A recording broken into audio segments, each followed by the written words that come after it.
Now there's a neon sign here saying new content. Oh, good. You noticed my sign. Yes, I have something very exciting to show you.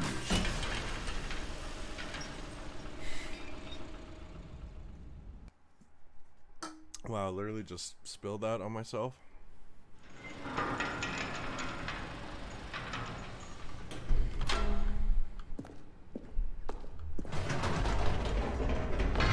You see, Stanley, I've been reflecting on the Stanley Parable and about how roundly disappointing this ultra deluxe version has turned out to be. The original Stanley Parable was a landmark, and any new content for it should live up to that legacy. So forget this ultra deluxe nonsense. I say we take it one step even further. Which is why I'm very proud to announce for the first time ever, the Stanley Parable 2.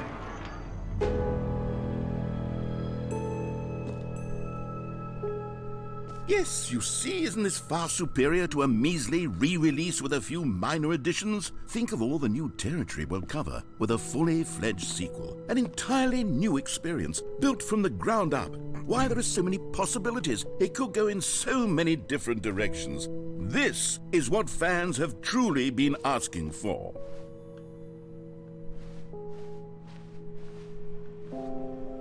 Calling it the Stanley Parable 2 is just so much catchier than Ultra Deluxe, don't you think?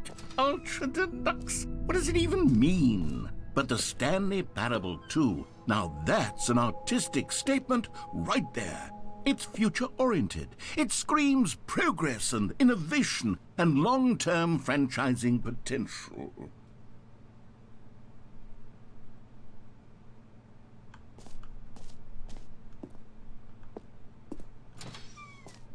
Now, to be clear, I haven't quite nailed down what exactly the Stanley Parable 2 is going to be, but let's take a look at some of the features I've been developing for it.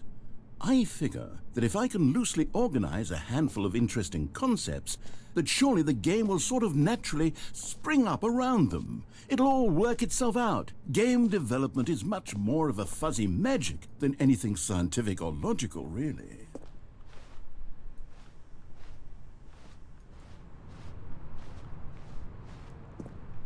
Yo, Webhead, what's good? Hello, hello.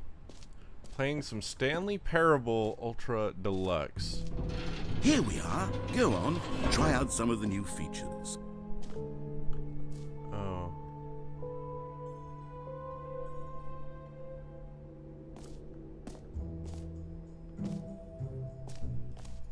Reassurance bucket.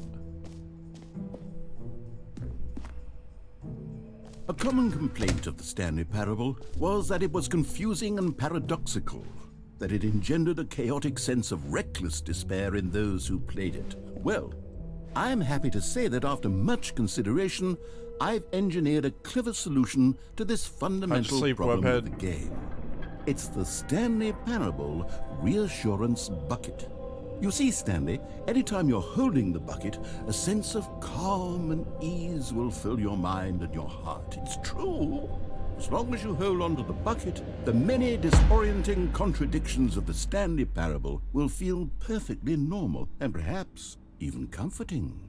You may even come to long for the gentle embrace of jarring cognitive dissonance while the bucket is in your arms. And to be honest, it's a much more convenient solution for me than actually redesigning the game to be less uncomfortable. Only 5 hours. I'm a bit tired, but I want to be sleeping until afternoon. Yes, I was the same the way. bucket is the perfect solution. It was like I woke up at like 8. Try. Freaking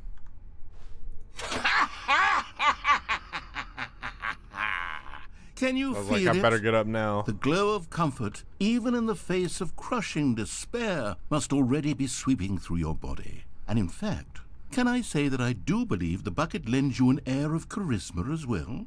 I think that just holding it has made you the slightest bit more attractive as a person. The benefits of the bucket seem to go on, don't they? All this and more await you in the Stanley Parable 2.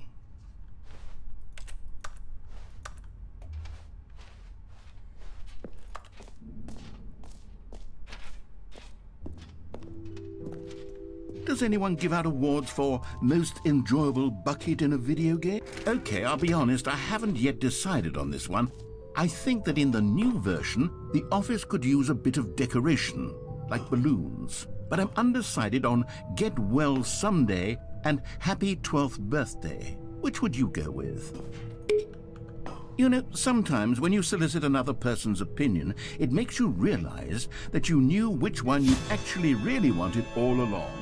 Happy 12th birthday, step-niece, it is. Nice. Or actually, maybe I should have gone with... No, I've made my decision, we're moving on.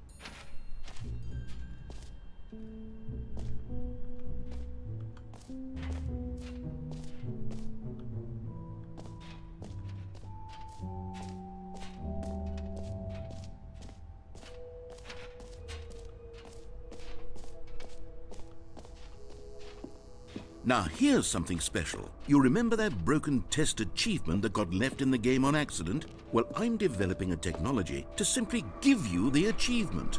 Yes, you see, you'll come to this... Okay, perhaps I should have clarified. This is technology that will exist. Right now, the achievement is still fully broken. I'm not a wizard, Stanley, but I guarantee it will be fixed in the sequel to at last satisfy the hordes of ravenous fans all over the world who have been uproariously demanding this feature. Gamers, we hear you, and I promise it will happen.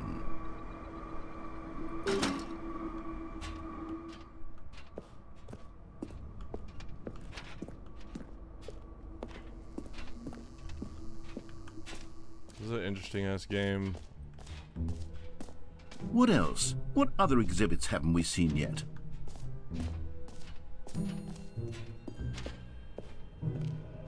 Collectibles? Ah, collectibles. Now it's a real video game. In the Stanley Parable 2, you'll run around gathering up these miniature Stanley figurines. And what's truly innovative is that there will be no reward for collecting all of them. I don't want to stifle the intrinsic joy of watching a number go up. You simply collect all of them, and then you move the hell on with your unremarkable life.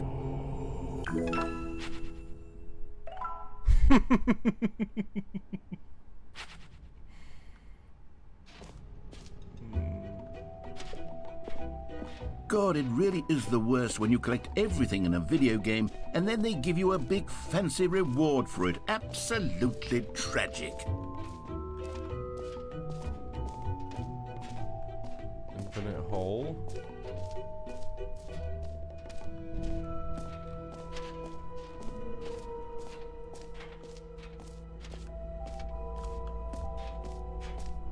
Stanley, here's an idea that I'm truly fond of. It's never been done before in a video game.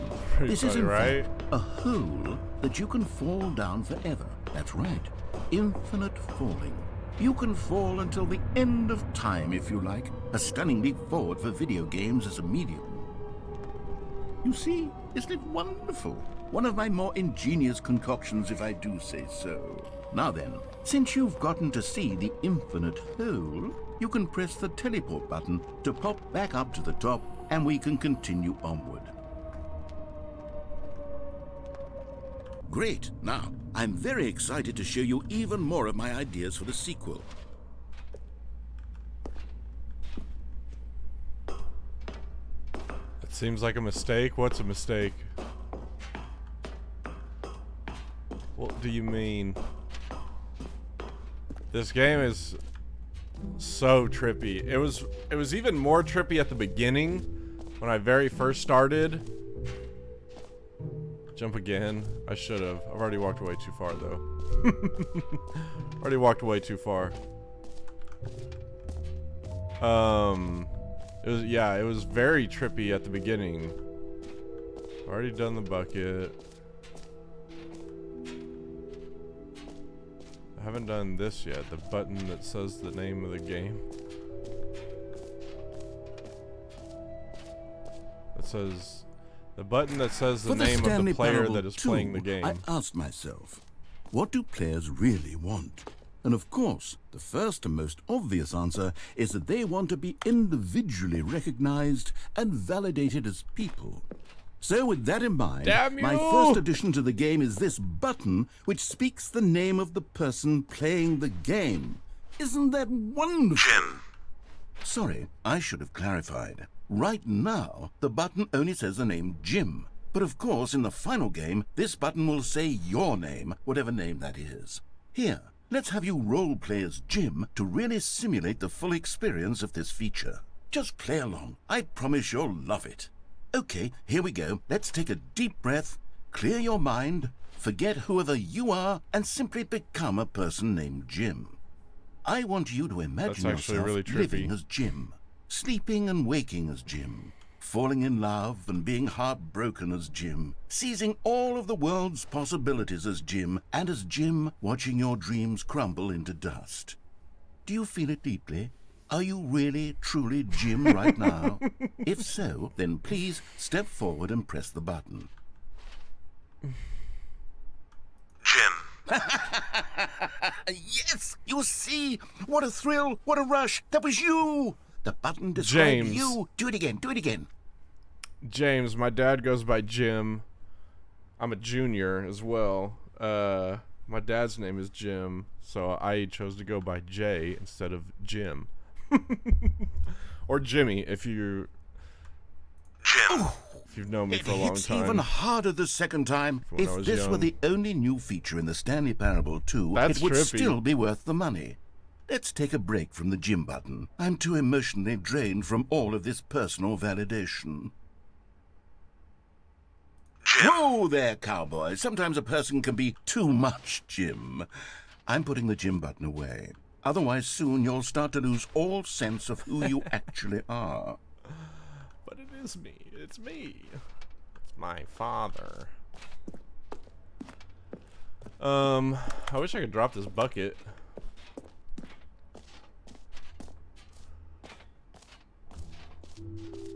I suppose I could allow only people named Jim to play the Stanley Parable. An epilogue would be fun, wouldn't it, Stanley? Yes, it would go at the end of the, well, we'll figure that out later.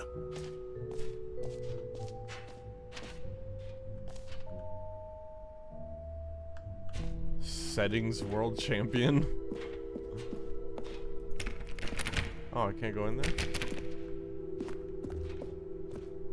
Why can't I go in there? Alright, what have I not hit? 'Cause I feel like I've hit everything. Did that, I did that.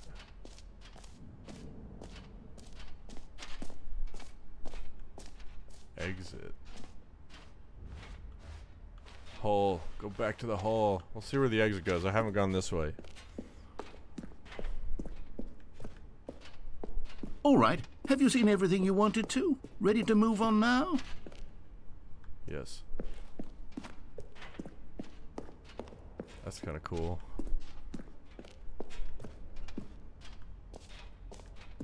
So, Stanley, what do you think?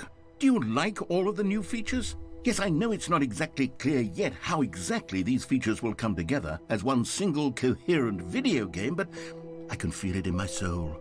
It's going to work. Are you There's serious, definitely Eddie? a good game in there somewhere. Say, let's do an experiment. I'll arrange these new features together, and we'll see whether or not it coheres into Really? a meaningful Damn, I wish I would've gameplay done that. experience. Okay. Are you ready? Here it is. I give you the Stanley Parable 2. Damn. I mean, there's potential here, right? It's sort of... Okay, never mind. Hold on. Let me do a different arrangement.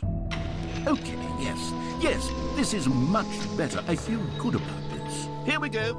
Version 2.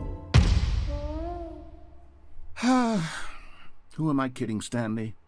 This isn't a coherent video game at all. It's a lot of gags. And I do very much enjoy creating gags, but they don't add up to anything.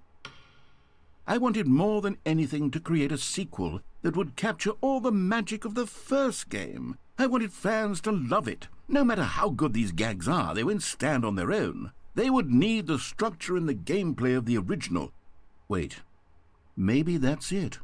I can take the original Stanley Parable and simply, well, insert a few of my new features into it. Tastefully, of course. With respect. With care for the vision and integrity of the original game. Would it possibly work? I suppose it could. But it would need a really, really tremendous title screen. A title screen that says with bold and uncompromising conviction, "This is the Stanley Parable 2. Let me see if I can whip something up. All right, perfect. Go ahead. Take a look.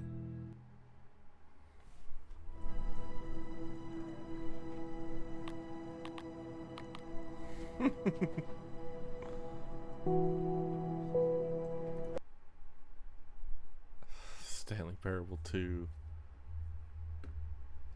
This is the story of a man named Stanley. Stanley worked for a company in a big building where he was employee number 427. Employee number 427's job was simple. He sat at his desk in room 427 and he pushed buttons on a keyboard. Orders came to him through a monitor on his desk, telling him what buttons to push, how long to push them, and in what order. This is what employee 427 did every day of every month of every year. And although others might have considered it so, Was that the end of it? Stanley relished every moment that the orders came in, as though he had been made exactly for this job. And Stanley was happy. And then one day, something very peculiar happened. Stanley Parable Something 2. that would forever change Stanley. Something he would never quite forget. He had been at his desk for nearly an hour when he realized that not one single order had arrived on the monitor for him to follow. You have the bucket in No your one hands had at showed all up to times give him now. instructions, And there's balloons call there a meeting, now. or even say hi. Never in all his years at the company had this happened, this complete isolation. Something was very clearly wrong. Shocked, frozen solid, Stanley found himself unable to move for the longest time. But as he came to his wits and regained his senses, he got up from his desk and stepped out of his office. So this is exactly how the game started when I fired it up for the first time. All of his co-workers were gone. Except there were What no could it mean? balloons. Stanley decided to go to the meeting room. Perhaps he had simply missed a memo. Stanley felt the bucket calling to him, begging him to pick it up. Why was he not doing it? Where's the bucket? I didn't even see the bucket. Oh. Stanley picked up the bucket.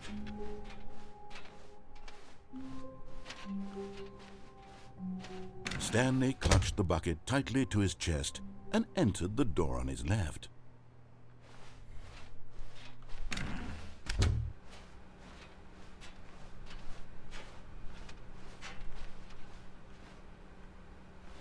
Still no one was here. Stanley needed the bucket's warmth and comfort now more than ever. Perhaps his boss's office was where he'd find answers. Broom closet. There it is. Oh, Stanley, can you feel it? The broom closet. It wants the bucket. You can feel that, can't you? The aura of jealousy? It's as clear as day. This broom closet believes it deserves the bucket. I can really feel it now. It's a bucket. It belongs in a broom closet. That's what the broom closet is trying to say here. It's supposed to go with the other cleaning supplies. Good for you, Stanley. Don't give in. Don't hand over the bucket. I know how hard it must be, given the pressure that the broom closet is putting on your shoulders right now, but you have to be strong. This is your bucket. This is your companion and lifelong friend. You can't hand it over. Oh, no.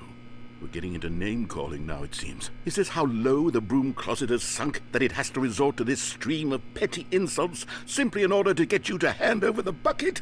Stanley, I never liked this broom closet for a variety of reasons, but even this is worse than I had imagined. And wait, now the broom closet has the gall to imply that you and the bucket are not truly deep and lasting friends? That your relationship is purely superficial and convenient? That your life is so banal and meaningless that you'd feel the same sort of kinship towards any inanimate object which happened to lay in your path in an even partially enticing manner? Well, I never. Go on, Stanley. Lay into it. Really tell the broom closet off for its demeaning comments. Expand on the wide variety of experiences you and the bucket have shared together. Go through each of them point by point. Share your journal entries detailing the rich emotional landscape of your feelings for the bucket as they have changed and evolved over the years. Let him have it.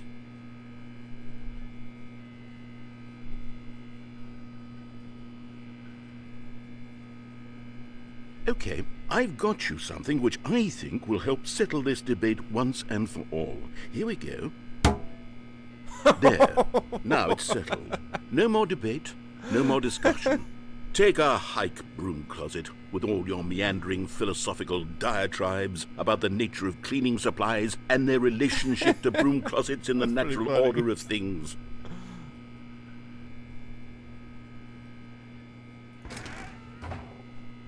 All right, I've got a second sticker back here, and I'm going to slap it on as well because I think it's appropriate. You see, I feel that it works because the sticker is also a bucket. Also a if you're bucket. ever unsure whether the thing you're holding is a bucket or not, you can look down at this sticker and say to yourself, ah, it's a bucket. There really is a wide variety of applications for this sticker.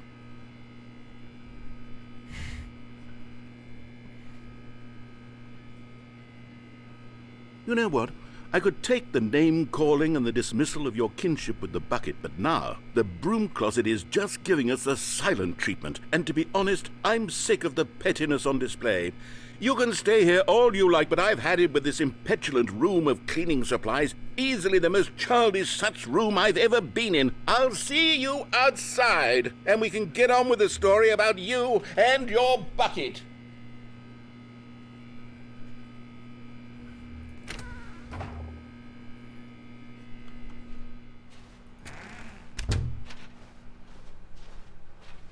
Coming to a staircase, Stanley and the bucket walked upstairs to the boss's office.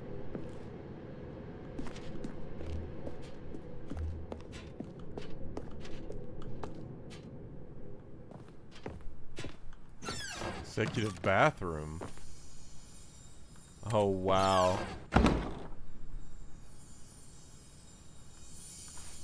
You found one of them. One of the miniature Stanley figurines. Remember, no reward for collecting all of these, only the intrinsic pleasure of a job well done. You can't buy that sort of happiness, Stanley. God knows I've tried. So, I implore you to savor each and every moment you come across one of these beautiful figurines.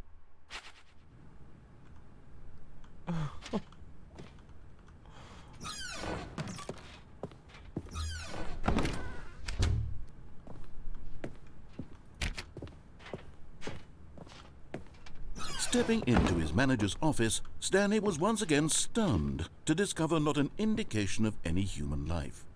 Crushed by the weight of this revelation, Stanley may have broken down into an emotional dumpster fire, but Stanley guessed the correct code by sheer luck. Was it the bucket knew all along? Was the bucket guiding him? That's Yes, crazy that this is certainly the most logical explanation. the narration changes. Another miniature Stanley figurine. This, Let's you go. know, there really must be a snappier name for these things. What about mini-stands? Stanley figs? What about Stanlerines? Yes, I think I like that. Another Stanlerine under your belt.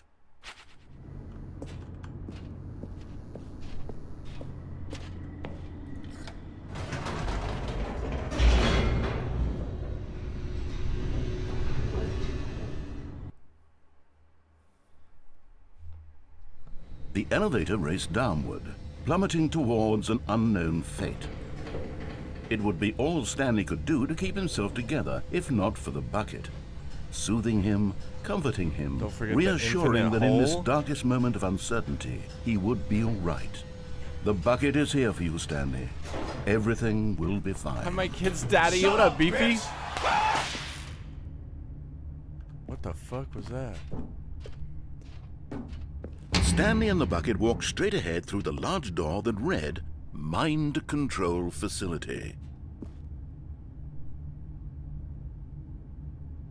I almost want to escape, though. What up, dude? Just playing this freaking mind fuck of a game called the Stanley Parable Ultra Deluxe. It is, it's super trippy. The lights rose on an enormous room packed with television screens. What horrible secret did this place hold? Stanley and the bucket bro, you're never both late. wondered Don't ever. to themselves. You're good. No. No one's ever late to anything. Good lord. The monitors jumped to I guess life, I'll go and through Stanley nearly dropped the bucket in shock. How the Everyone in narrator the wants. office was being videotaped, monitored like guinea pigs.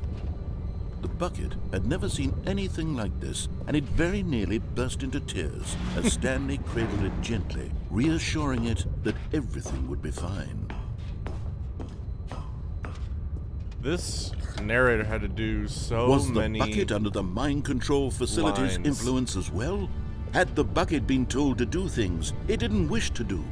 What kinds of things does a bucket want to do or not want to do in the first place? These questions raced furiously in Stanley's feeble mind.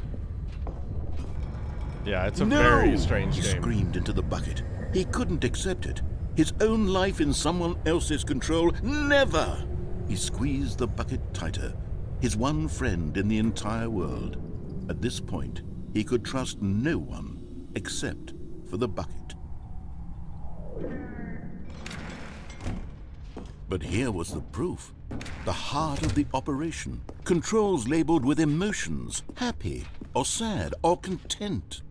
Walking, eating, working, all of it monitored and commanded from this very place. And as the cold reality of his past began to sink in, Stanley decided that this machinery would never again exert its terrible power over another human life. For he and the bucket would dismantle the controls for good.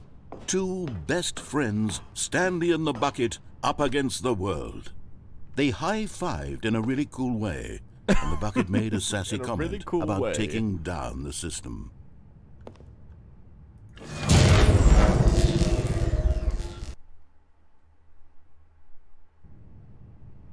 Stanley and the bucket waited in blackness.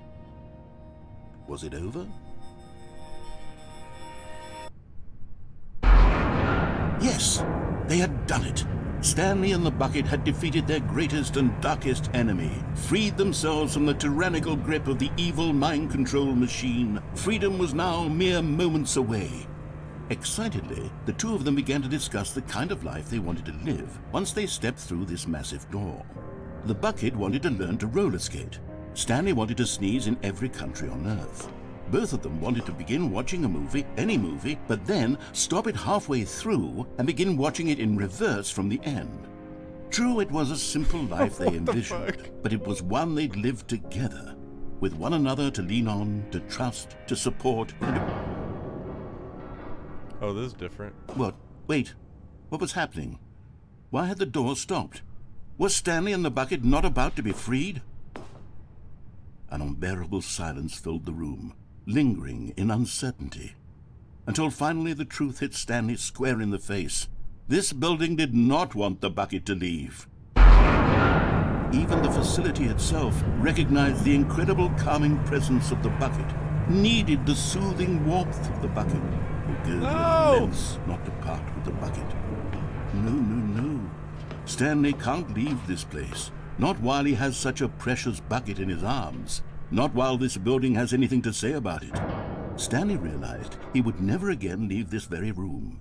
But at least he has the bucket. To be trapped eternally in darkness isn't really so bad, Stanley thought to himself. As long as I have my bucket with me, right? I'll be okay, won't I? Stanley gulped. Very soon now, he was about to find out. This is insane.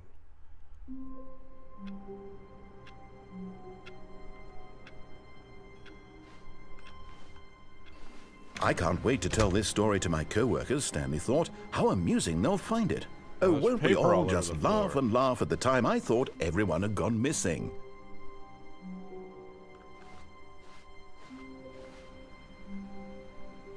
Stanley lifted the bucket into his arms, and a wave of comfort rushed over him.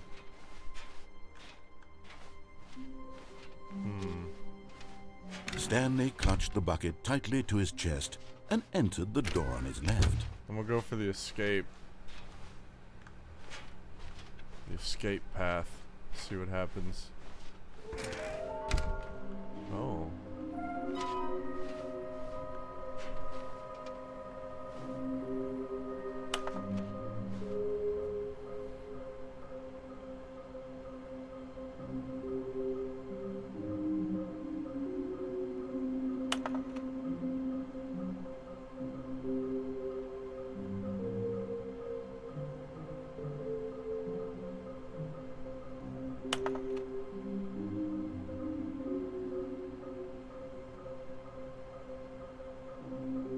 Provided by employee 416.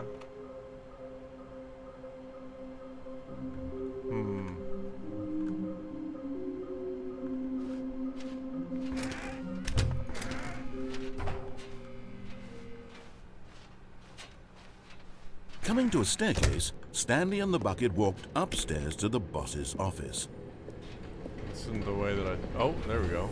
Okay, I'm going back to the name of these little Stanley figurines, and now I'm torn between Stanlerines and Figlies. What do you think, Stanley? What name better encapsulates the intrinsic sense of happiness that you get from seeing a small number in the corner of your screen go up by 1? Let me sit on it. I'm sure it will come to me.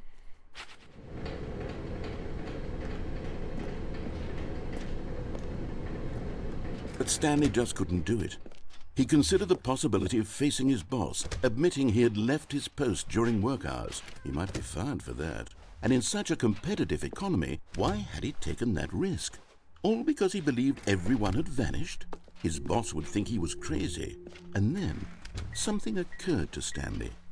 Maybe, he thought to himself, maybe I am crazy. He looked down at the bucket in his arms. Am I crazy? He asked the bucket.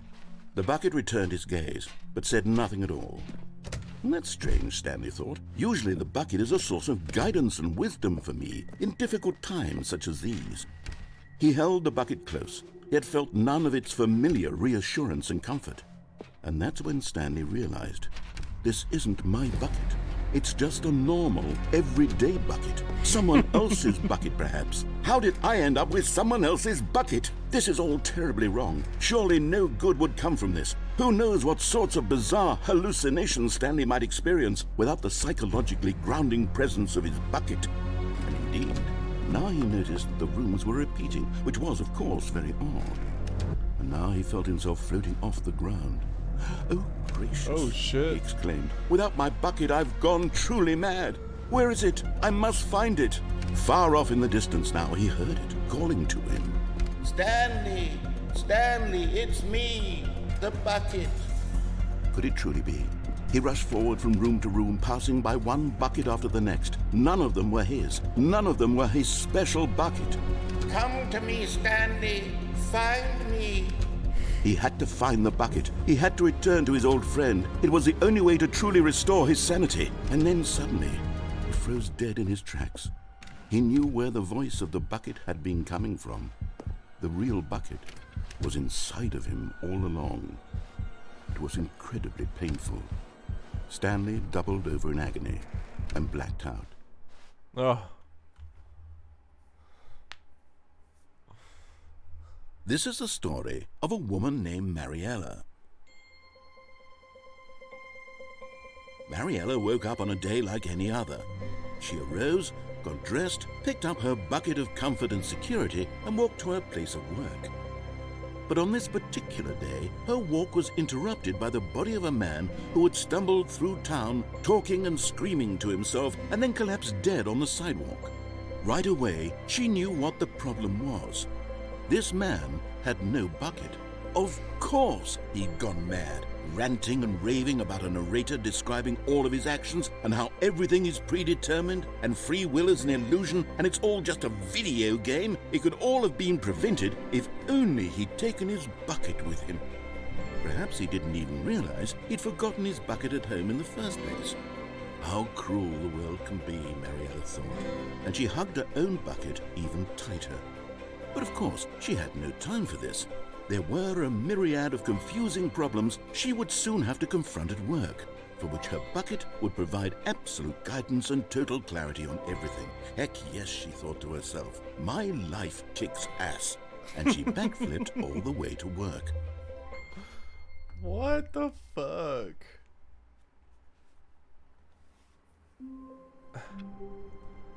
This is insane. Alright, now I'm actually going All to of do his co-workers were gone. What could it mean? The escape route. Stanley decided to go to the meeting room. Perhaps the confusion and the chaos all seemed to melt away as Stanley embraced the bucket. 416. Stanley clutched the bucket tightly to his chest and entered the door on his left.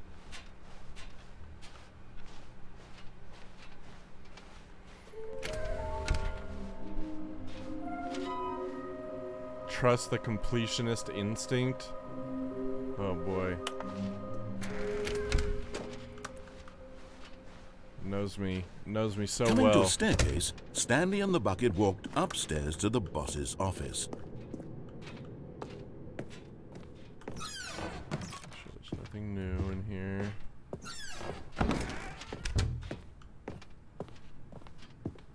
Stepping into his manager's office, Stanley was once again stunned to discover not an indication of any human life. But Stanley guessed the correct code by sheer luck.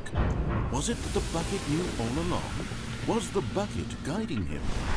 Yes, this is certainly the most logical explanation.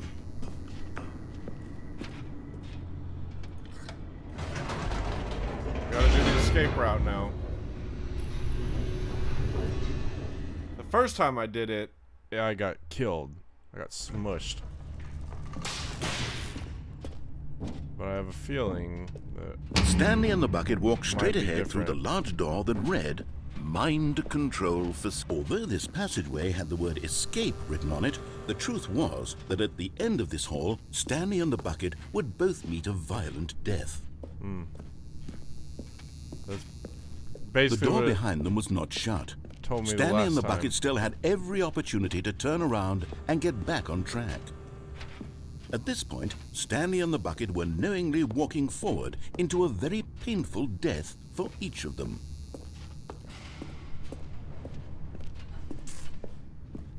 Gotta complete it.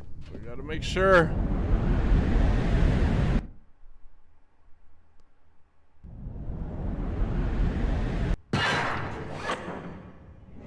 No figurines.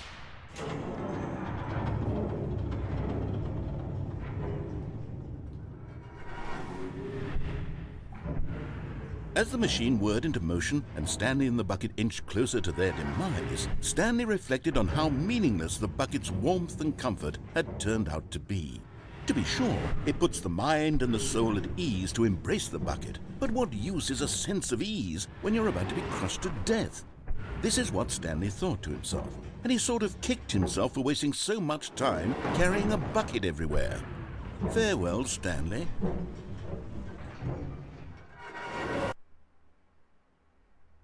Farewell, Stanley, cried the narrator, as Stanley and the bucket were led helplessly into the enormous metal jaws. In a single visceral instant, the bucket's life came to an end, as it was crushed violently to death. Jesus. It was a shame, the death of such a magnificent bucket. It's true that all buckets are radiant in their own way, but this one stood above the rest. It was a glorious bucket to behold. See, this is new.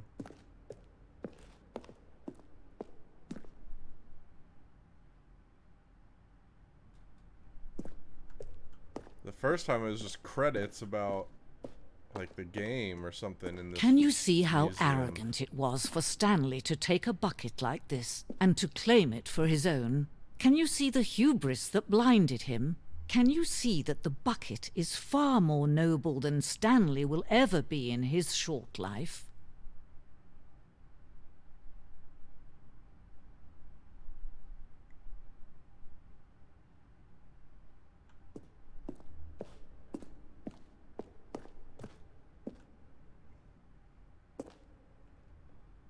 car, no bucket.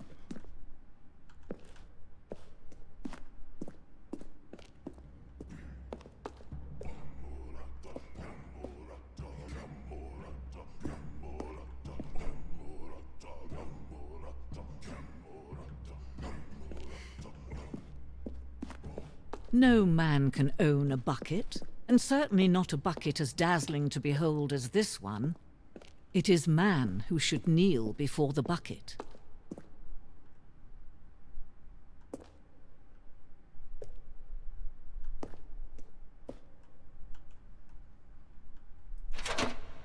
Oh. But there is something we can do. Something we can do together, you and I, that will right this terrible wrong. Let Stanley die. Let him be crushed by the machine. Don't reset the game. Don't give him another opportunity to run off with another beautiful bucket. We can save the world's buckets from their treatment as tools and implements if only we let Stanley die together. The bucket shall take its place as ruler, as leader, as commander of a new world, a new vision.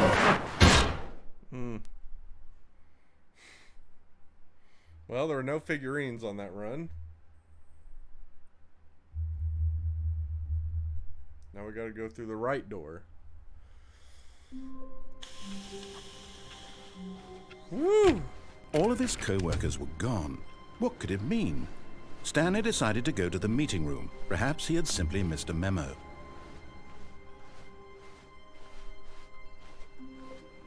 Warmth spread through Stanley's arms. With the bucket in his arms again, he was home. Stanley clutched the bucket tightly to his chest. This was not the correct way to the meeting room, but Stanley had felt the bucket calling to him, telling him that the employee lounge was simply the place to be. And here it was. Had the bucket turned out to be correct? Was this better than the meeting room? Yes, Stanley thought to himself. Yes, perhaps it truly was. How insightful the bucket turned out to be.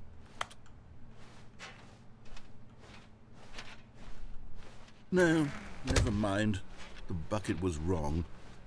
Stanley took the door on his left to go back to the meeting room.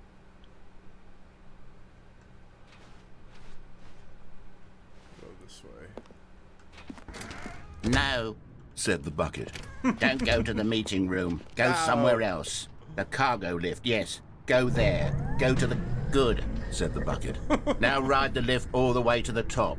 There's something up there I need you to do. Stanley did not question why or how this bucket was speaking to him.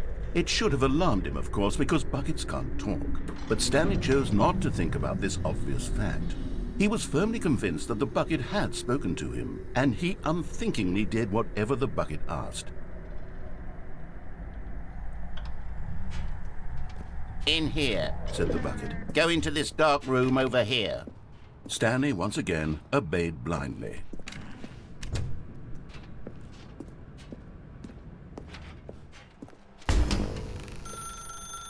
Now pick up the phone, said the bucket. Pick up the phone and it will take us back home, where we can go about life together.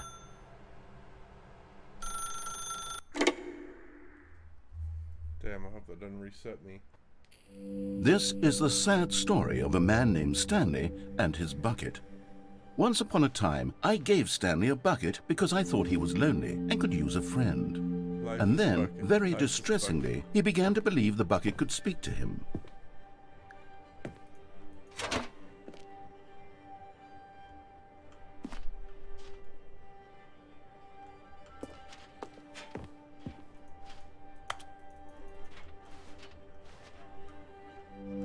The Stanley Parable Reassurance Bucket was merely meant to provide the comforting glow of companionship. It doesn't literally talk and give you orders. Whatever Stanley is hearing the bucket say to him is just in his head.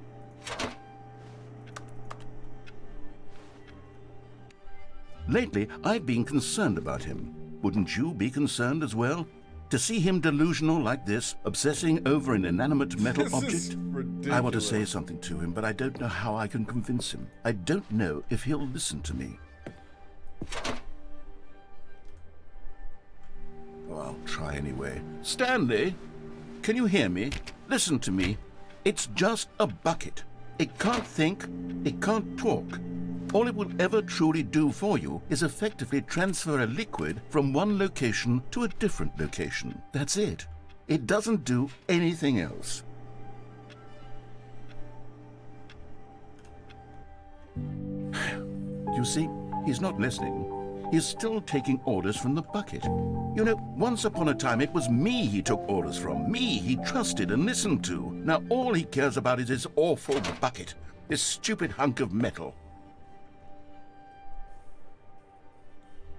To ignore anyone in your life except for me. It's sad. I suppose he doesn't need me anymore. From now on, he's just going to cling to this bucket, this cold, empty bucket, this sort of shiny bucket. Well, I'll give it this. The bucket does have a nice shine to it.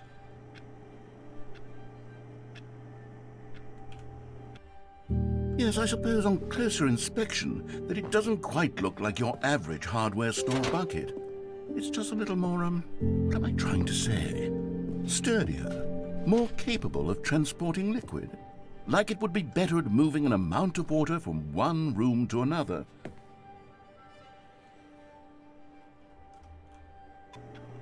Oh my God, what am I saying? Better at carrying water from room to room. It's a bucket. It's literally just a bucket.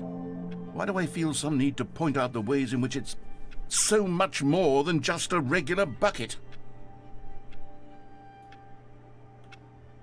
Oh no, I'm having feelings for the bucket. No, no, no, no, no, no, no, no. What's going on? Why do I want to be with the bucket?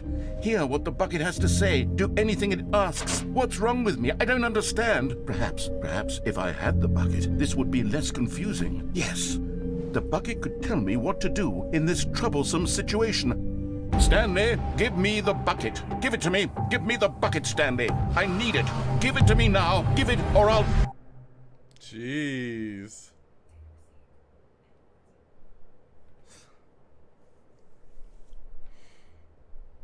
I don't know where this game is going.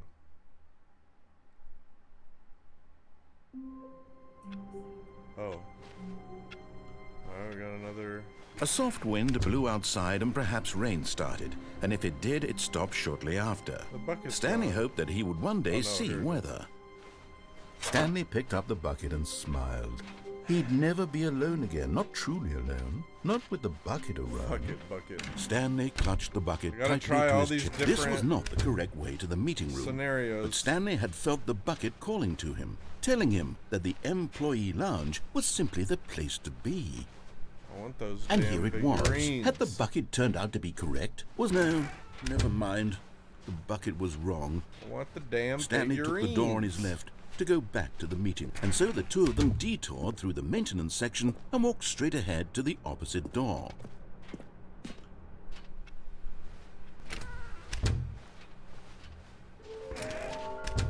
Damn it, I should have done that. Okay.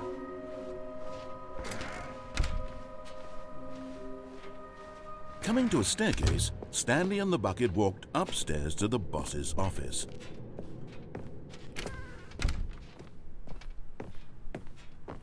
Stepping into his manager's office, Stanley was once again stunned to discover not an indication of any human life. Crushed, but Stanley guessed the correct code by sheer luck. Was it that the bucket knew all along? Was the bucket guiding him? Yes, this is certainly the most logical explanation. I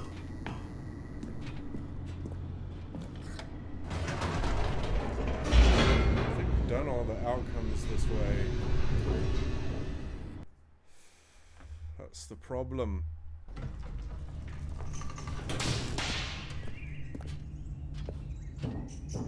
Stanley and the bucket walked straight ahead no, through the large door that There's read, one that we haven't Mind Control Facility.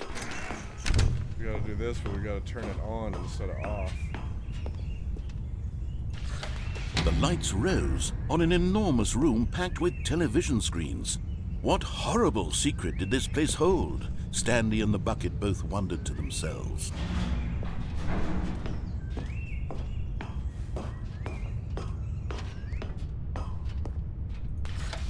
The monitors jumped to life, and Stanley nearly dropped the bucket in shock.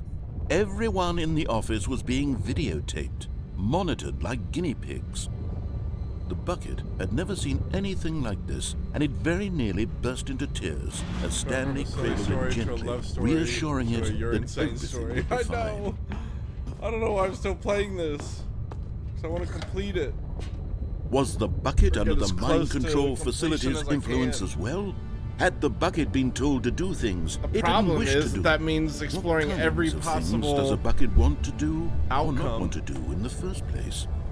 These questions raced furiously in Stanley's feeble mind. So I've done this before, but I No! turned the He system screamed off. into the bucket. He couldn't accept it. Now I need His to turn own it life in on. someone else's control. Never! He squeezed the bucket tighter. His one friend in the entire world. I really want those At two this last point, figurines. he could trust no one except for the bucket. But here was the proof. The heart of the operation. Controls labeled with emotions, happy or sad or content. Walking, eating, working, all of it monitored and commanded from this very place. And as the cold reality of his past began to sink in, Stanley decided that this machinery would never... But at the last second, the bucket jumped in and pressed the button to turn on the controls. Stanley gasped in horror. Had this been the bucket's plan all along? Yo, Manic Monday, to take appreciate over the the alert. machine and claim the power for itself? How could the bucket have betrayed him like this? Stanley was prepared to throw the bucket away in disgust when suddenly an image appeared upon the enormous screen. I know. Birds. Silly, silly birds. See, this is The different. control buttons became active again.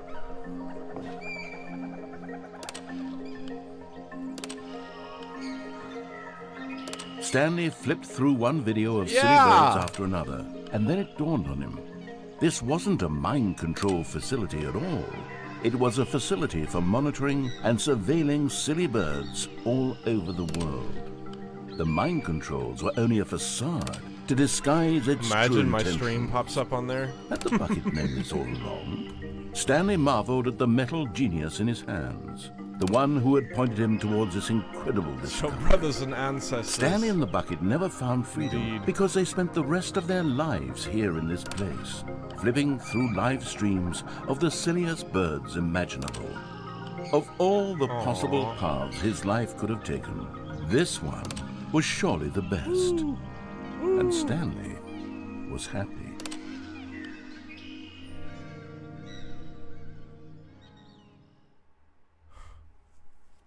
No collectible there. Okay. Now we're All gonna of his co-workers were gone. go down What the could it mean? elevator. Stanley decided to go to the meeting We should room. be totally Perhaps done good with old the bucket. left door Just Stanley and the possibilities. bucket, off on another thrilling adventure together. It's still crazy to me that every time I've restarted, there's been different narration. Stanley clutched the bucket So we're tightly done with the to his left chest. door. This was not the correct way to the meeting room, but Stanley had felt the bucket calling to him, telling him that the employee lounge was simply the place to be. We need to take And here it was. The Had the elevator- bucket turned out to be correct? the Was door to there the left and the Never elevator mind. down. The bucket was wrong. Stanley took the door on his left to go back, and so the two of them detoured through the maintenance section and walked straight ahead to the opposite I door. believe this is the last. This is the last possible way I could go that I haven't gone yet with the bucket. Which this is the way that I good progressed Stanley, the I'm story. glad you found last your time. way here. I knew you'd find this place eventually. What the fuck is You see, this? your friends and I are concerned for you, Stanley. We've come together here because we care about you very much. It's this bucket you're carrying around everywhere. The bucket isn't even from the original Stanley Parable. It's just sequel content. We're the ones that matter, Stanley. Classic characters from the first game, like the Adventure Line and the Broom Closet. Because that's what fans want from a sequel. They want more of their favorite jokes, not this bucket that they've never seen before. Yes, I know I'm the one who gave The you the broom bucket, but closet you're came to spending your too much intervention. time with it. Don't you want another story involving the Adventure Line? We could make the Adventure Line go somewhere new. Yes, yes, that's what the fans want. Let's do it. Yes, give me the collectibles. Whee! Whee! Look at that wacky line. Who knows where it'll go off to next? Oh, and it played some silly music as well. The wee.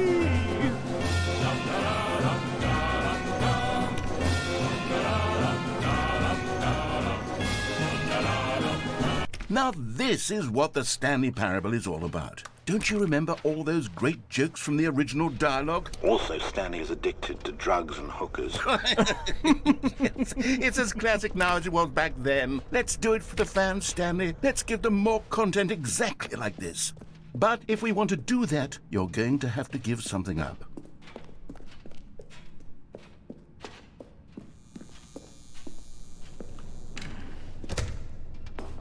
Don't you get it, Stanley? We need to get rid of the bucket. That's why I'm very proud to introduce a brand new character. This is the Bucket Destroyer. I think it'll make a wonderful new addition to the rich lore of the Stanley Parable. True, it also was not in the original game, but it's such a well-fleshed-out character with so much personality that to me it already feels as though it's been part of the cast all along. Don't you agree? Can you guess what the Bucket Destroyer does? Surely you don't need me to spell it out for you. Go ahead now, Stanley. Say goodbye to the bucket, and then pop it into the machine when you're ready.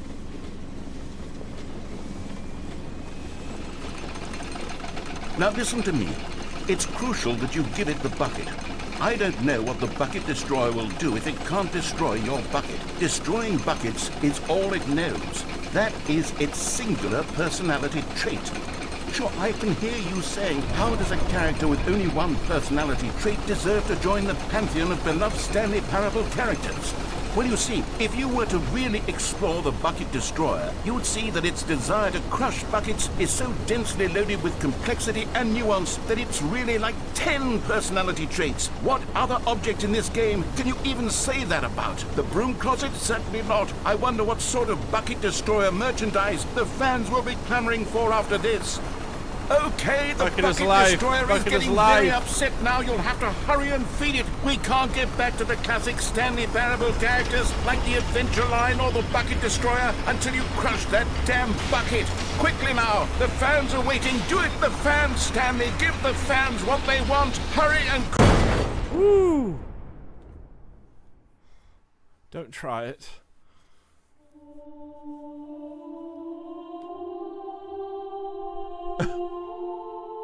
The Bucket Destroyer, my prized creation. You had so much potential.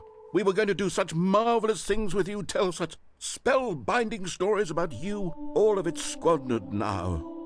Goodbye, new friend. For the moment in time that you were here, you were magnificent.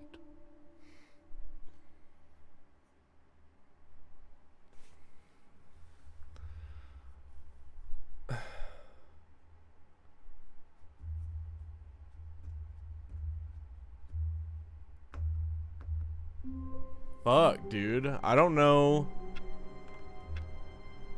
what other way. I mean, I'm gonna have to feed it the bucket now. All of his co-workers were gone. Because that's the only... Stanley decided to go to the meeting room. Perhaps he had simply missed a memo. Unless I don't take the fucking bucket. Where are we going today? The bucket asked. Stanley just smiled. Anywhere they went together would be perfect. Stanley clutched the bucket tightly to his chest. This was not the correct way to the meeting room, but Stanley had felt the bucket calling to him, telling him that the employee lounge was simply the place to be. And here it was. Had the bucket turned out to be correct? No, never mind. The bucket was wrong. I gotta see what happens if I feed it the bucket now. And so the two of them detoured through the maintenance section and walked straight ahead to the opposite door.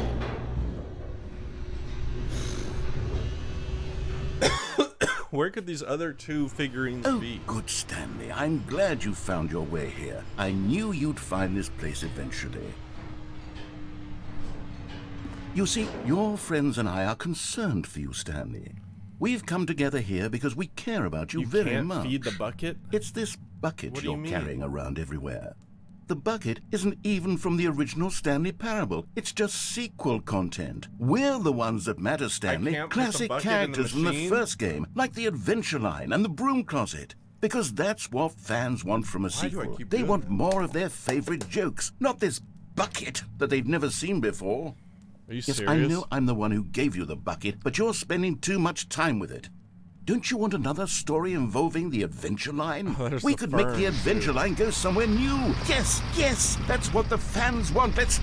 Whee! Look Well, at that I'm gonna have wacky to line. try Who to see if knows it where it'll go off to triggers next? Oh, something and it different. played some silly music as well.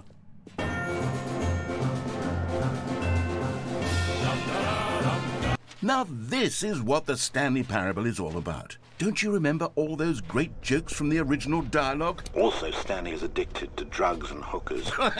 Yes, it's as classic now as it was back then. Let's do it for the fans, Stanley. Let's give them more content exactly like this. But if we want to do that, you're going to have to give something up. Don't you get it, Stanley? We need to get rid of the bucket. That's why I'm very proud to introduce a brand new character. This is the Bucket Destroyer. I think it'll make a wonderful new addition to the rich lore of the Stanley Parable. True, it also was not in the original game, but it's such a well-fleshed-out character with so much personality that to me it already feels as though it's been part of the cast all along. Don't you agree? Can you guess what the Bucket Destroyer does? Surely you don't need me to spell it out for you. Go ahead now, Stanley. Say goodbye to the bucket, and then pop it into the machine when you're ready. Fuck me. Now listen to me. It's crucial that you give it the bucket. I don't know what the Bucket Destroyer will do if it can't destroy your bucket. Destroying buckets is all it knows. That is its singular personality trait.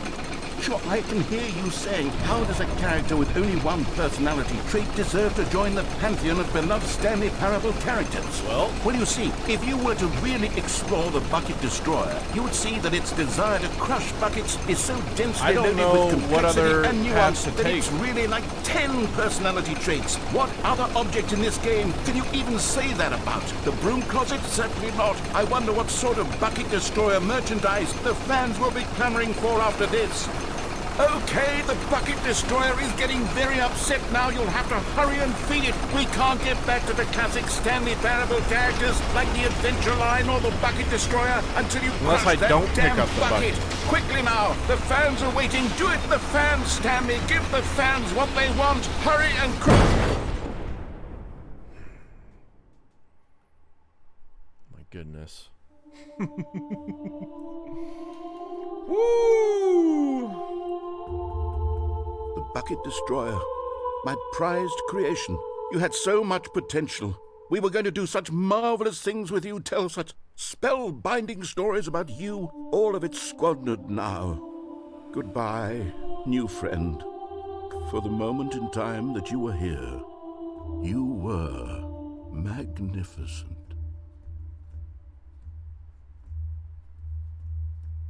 Fuck. Were there any other ways to go with the bucket?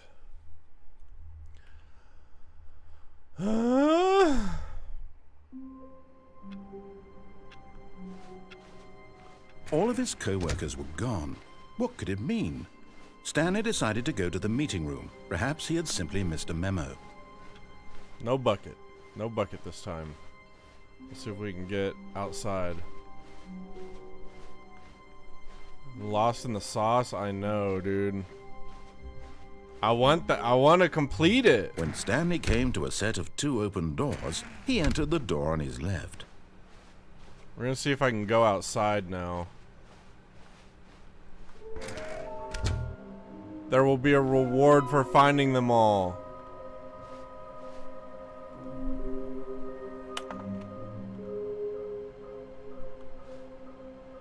Oh. A large room, lots of boxes. Some were both red and blue.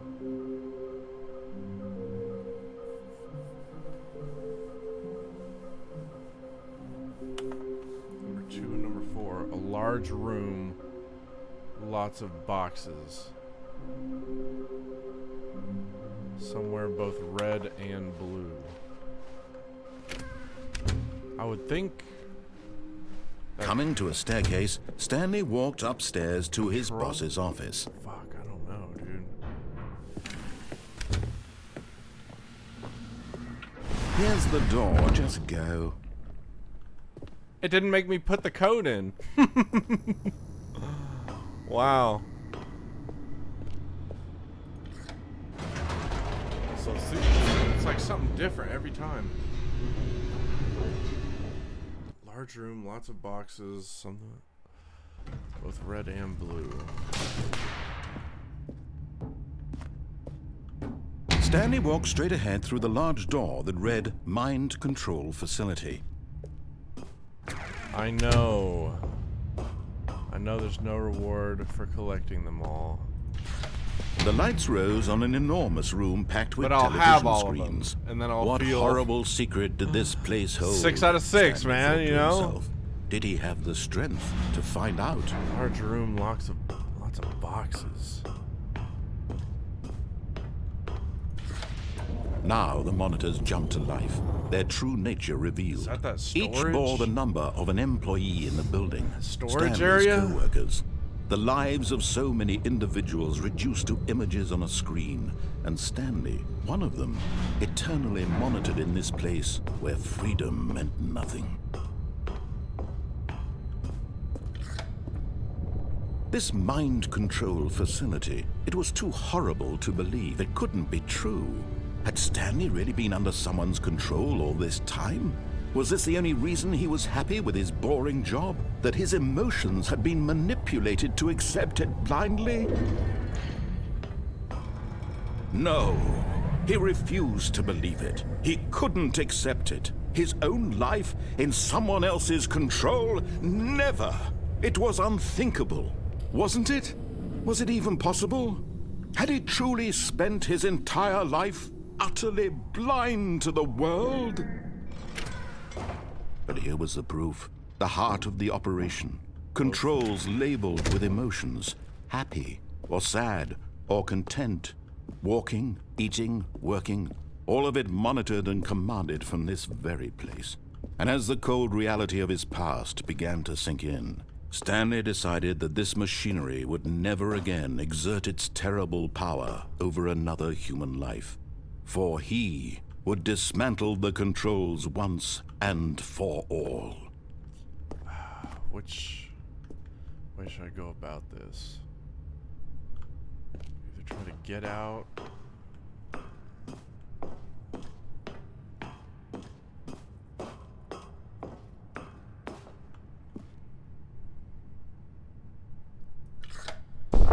Oh, Stanley, you didn't just activate the controls, did you? After they kept you enslaved all these years, you go and you try to take control of the machine for yourself. Is that what you wanted? Control? Oh, Stanley, I applaud your effort, I really do. But you need to understand, there's only so much that machine can do. You were supposed to let it go, turn the controls off, and leave. If you want to throw my story off track, you're going to have to do much better than that. I'm afraid you don't have nearly the power you think you do. For example, and I believe you'll find this pertinent, Stanley suddenly realized he had just initiated the network's emergency detonation system. In the event that this machine is activated without proper DNA identification, nuclear detonators are set to explode, eliminating the entire complex. How long until detonation then? Let's say, 2 minutes. Ah, now this is making things a little more fun, isn't it, Stanley? It's your time to shine. You are the star. It's your story now. Shape it to your heart's desires. Oh, this is much better than what I had in mind. What a shame we have so little time left to enjoy it. Mere moments until the bomb goes off. But what precious moments each one of them is. More time to talk about you, about me, where we're going, what all this means. I barely know where to start. What's that? You'd like to know where your co-workers are? A moment of solace before you're obliterated? All right, I'm in a good mood. You're gonna die anyway. I'll tell you exactly what happened to them. I erased them. I turned off the machine. I set you free. Of course, that was merely in this instance of the story. Sometimes when I tell it, I simply let you sit there in your office forever, pushing buttons endlessly and then dying alone. Other times, I let the office sink into the ground, swallowing everyone inside, or I let it burn to a crisp. I have to say this, though, this version of events has been rather amusing.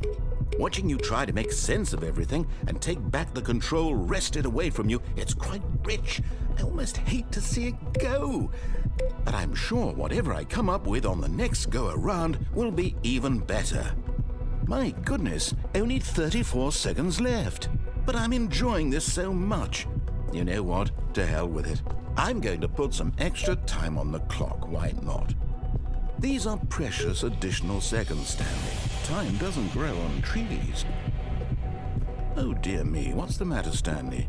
Is it that you have no idea where you're going or what you're supposed to be doing right now? Or did you just assume when you saw that timer that something in this room was capable of turning it off? I mean, look at you.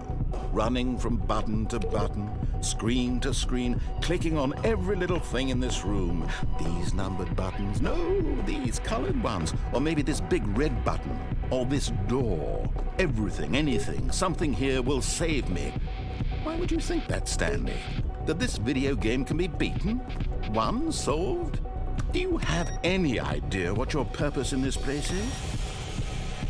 But you really believe there's an answer? How many times will you replay this bit, looking desperately for a solution? 10? 100? 1,000? I look forward to finding out and to watching the bomb go off each time you fail. Just you and me and the retching explosion of fire and metal over and over and over for all of eternity. And Stanley died again. And Stanley died again. And Stanley died again. Take a look at the clock, Stanley. That's 30 seconds you have left to struggle.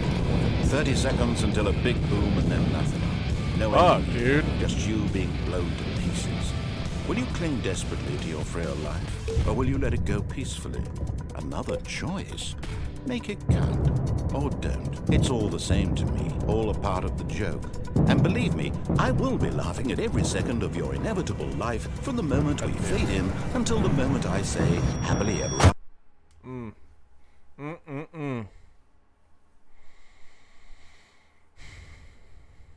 I think I'm stumped. I think I am stumped as far as where to go now. Room with a lot of boxes. All of his co-workers were gone. What could it mean? Stanley decided to go to the meeting room. Perhaps he had simply missed a memo. Room that's red and blue. Which I feel like was that room that I was in. I don't know if those buttons do anything to keep that one door open or not.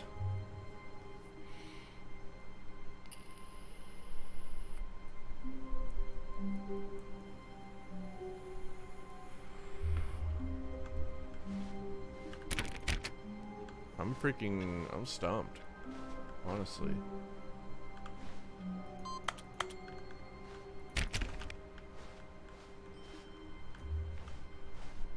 Stanley went around touching every little thing in the office, but it didn't make a single difference, nor did it advance the story in any way. No bucket. Okay. When Stanley came to a set of 2 open doors, he entered the door on his left. I can't think of a way that I've been bucket or no bucket that I haven't already done.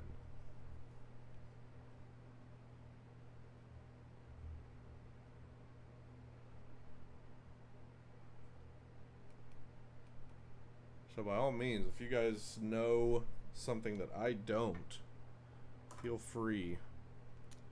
So I'm sure you don't want to keep watching this same fucking playthrough over and over, just like I don't want to keep doing it over and over and come up with the wrong thing. If the doors didn't shut behind me, then that'd be one thing, or if I could put the bucket down or something.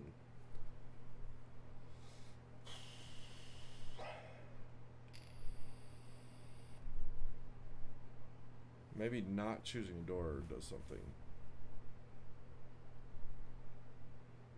I could also escape through the big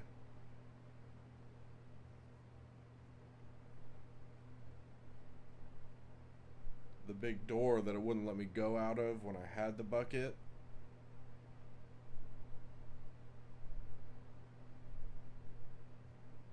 Stanley just stood there doing nothing at all. He seems to think I have nothing better to do with my time than to sit around and describe every fascinating little detail of his inability to do anything. This is why Stanley and I are on such good terms. But I feel like I would just complete the game.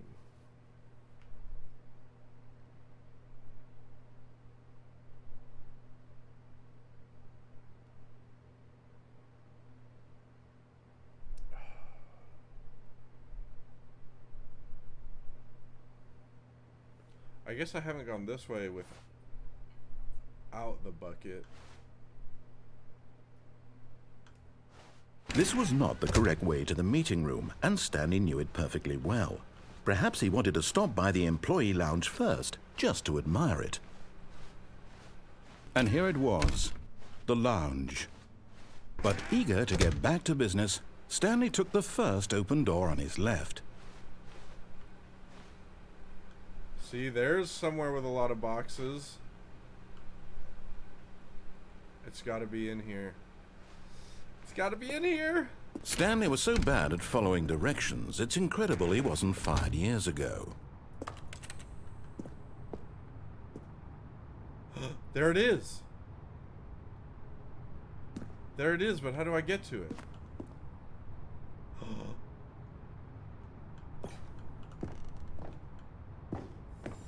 You're getting close now, Stanley. You've nearly gotten all of the Figler anlarines. Very soon, you'll collect the last one, and then the first number will equal the second number, and that will be it.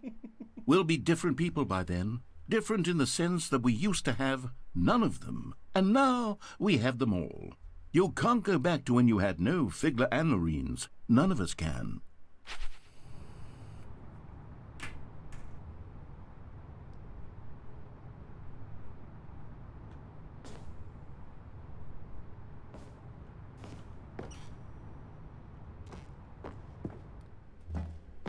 Go to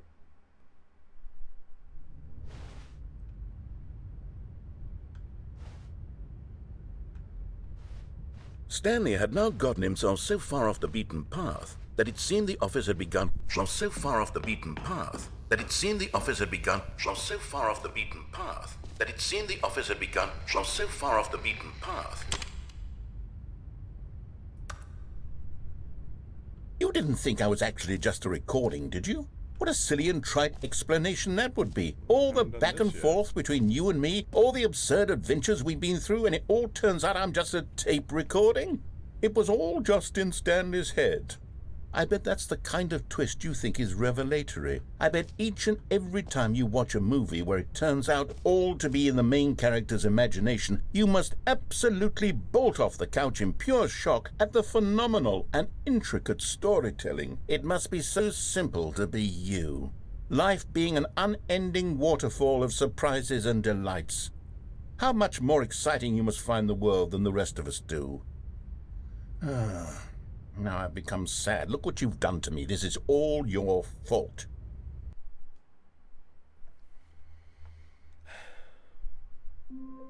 Okay, one left. A room that is both red and blue. How long was I sitting there? Stanley wondered to himself. Minutes? Days? Centuries? Did something crucial happen while my senses were turned?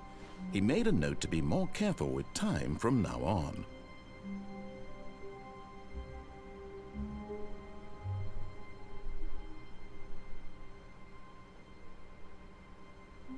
I feel like it's that big control room because it's definitely red and blue.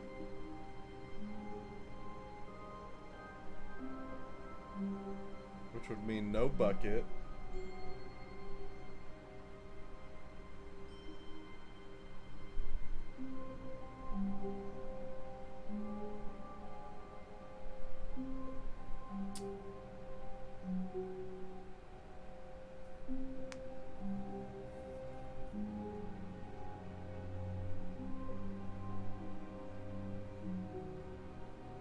Because I've literally done everything that I could with the bucket, I feel like.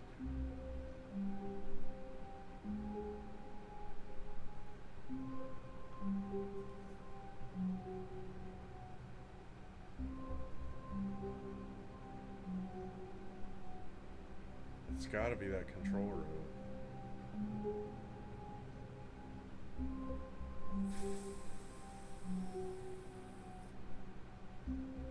Trying to remember all the different fucking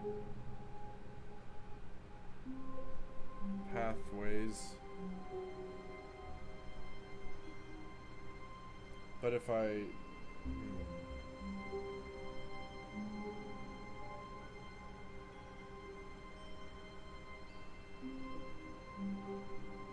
it's gotta be that control room, dude.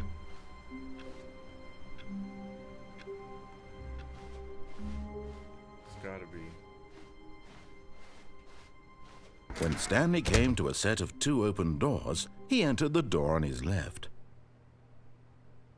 But there's still things that I haven't done on the right side without the bucket.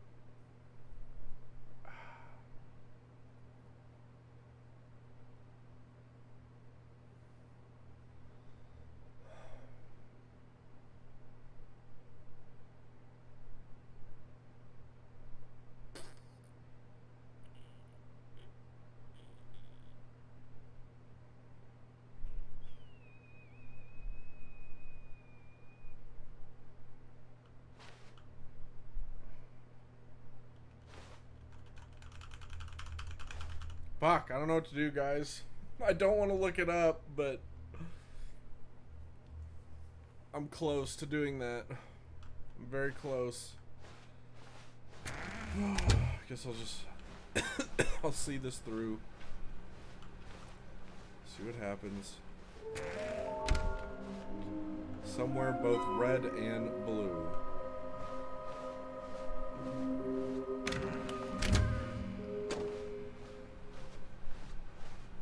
Coming to a staircase, Stanley walked upstairs to his boss's office.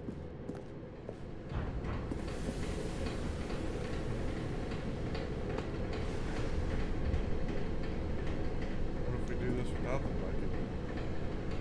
But Stanley just couldn't do it. He considered the possibility of facing his boss. Admitting he had left his post during work hours, he might be fired for that. And in such a competitive economy, why had he taken that risk? All because he believed everyone had vanished? His boss would think he was crazy. And then something occurred to Stanley. Maybe, he thought to himself, maybe I am crazy. All of my co-workers blinking mysteriously out of existence in a single moment for no reason at all? None of it made any logical sense. And as Stanley pondered this, he began to make other strange observations. For example, why couldn't he see his feet when he looked down? Why did doors close automatically behind him wherever he went? And for that matter, these rooms were starting to look pretty familiar. Were they simply repeating? No, Stanley said to himself, this is all too strange. This can't be real. And at last, he came to the conclusion that had been on the tip of his tongue. He just hadn't found the words for it. I'm dreaming, he yelled. This is all a dream. Oh, what a relief Stanley felt to have finally found an answer, an explanation. His co-workers weren't actually gone. He wasn't going to lose his job. He wasn't crazy after all. And he thought to himself, I suppose I'll wake up soon. I'll have to go back to my boring real-life job pushing buttons. I may as well enjoy this while I'm still lucid. So, he imagined himself flying and began to gently float above the ground.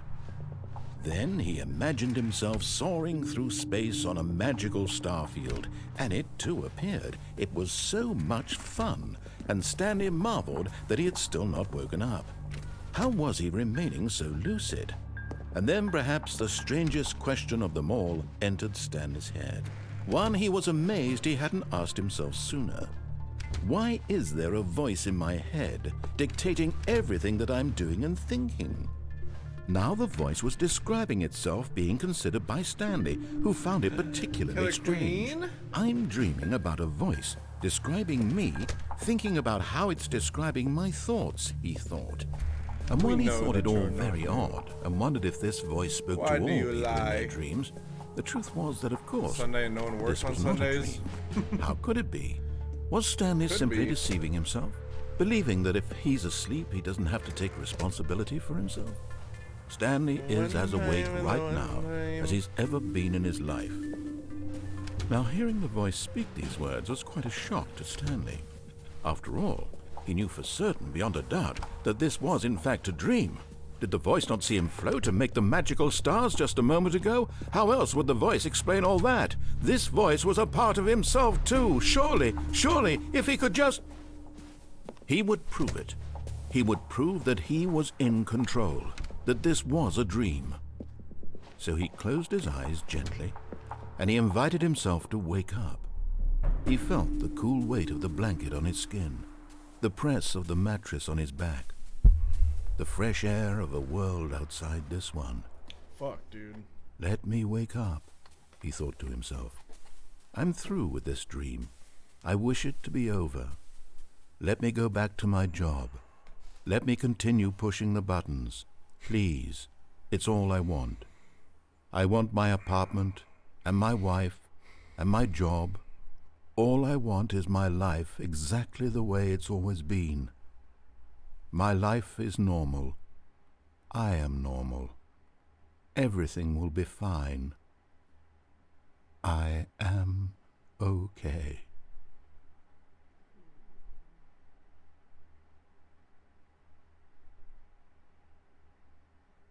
Stanley began screaming. Please, someone, wake me up. My name is Stanley. Jesus. I have a boss. I have an office. I am real. Please, just someone tell me I am real. I must be real. I must be. Can anyone hear my voice? Who am I? Who am I? And everything went black. That scared the shit out of me.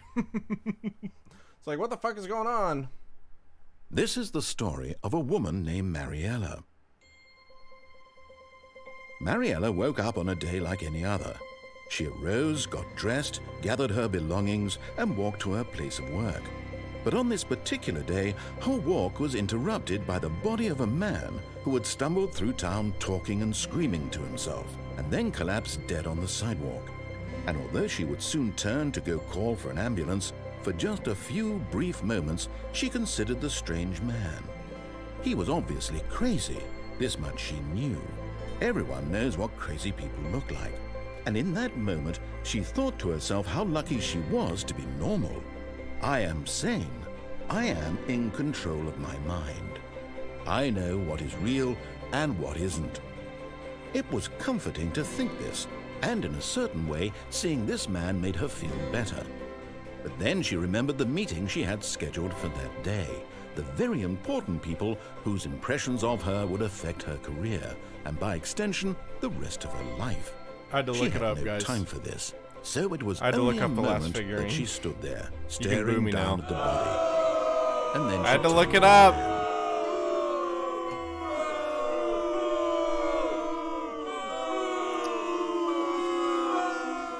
Yeah, you know, All of his co-workers were gone. What could it mean? to be honest, I would Stanley have decided to go to never the meeting room. Perhaps he had found simply it. missed a memo. I would have never, dude. It would have taken me a very long time.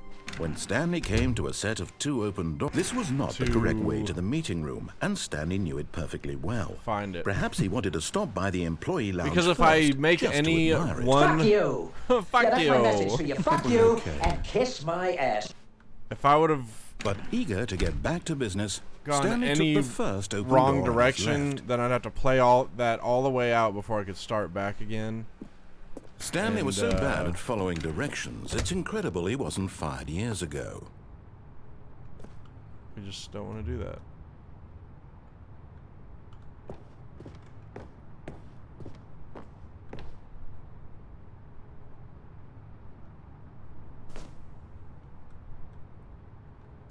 Now,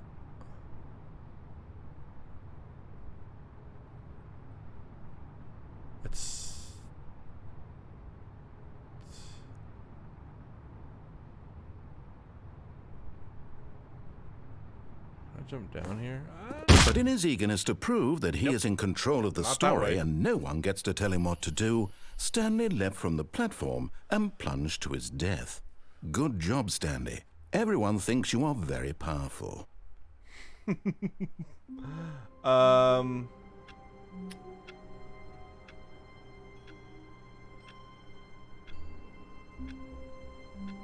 Oh, okay. I see. All of his co-workers were gone. What could it mean? I see now. Stanley decided to go to the meeting room. Perhaps he had simply missed a memo.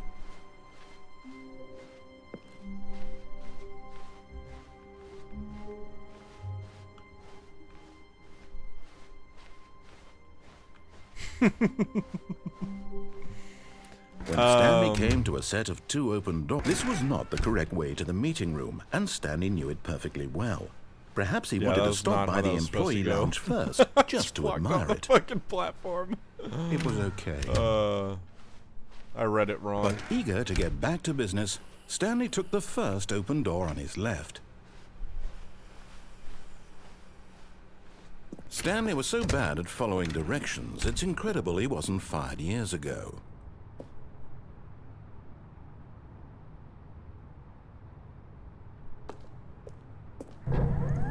Look, Stanley, I think perhaps we've gotten off on the wrong foot here.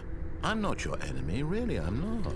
I realize that investing your trust in someone else can be difficult, but the fact is that the story has been about nothing but you all this time. There's someone you've been neglecting, Stanley. Someone you've forgotten. What? Really? I was in the middle of something. Do you have zero consideration for others? Are you that convinced that I want something bad to happen to you? Why, I would have don't know never how thought to do convince you that. of this, but I really do want to help you, to show you something beautiful. Look, let me prove it. Let me prove that I'm on your side. Give me a chance. I would have never thought to do that. Or would have just Now taken listen me a carefully, very this is long important. time.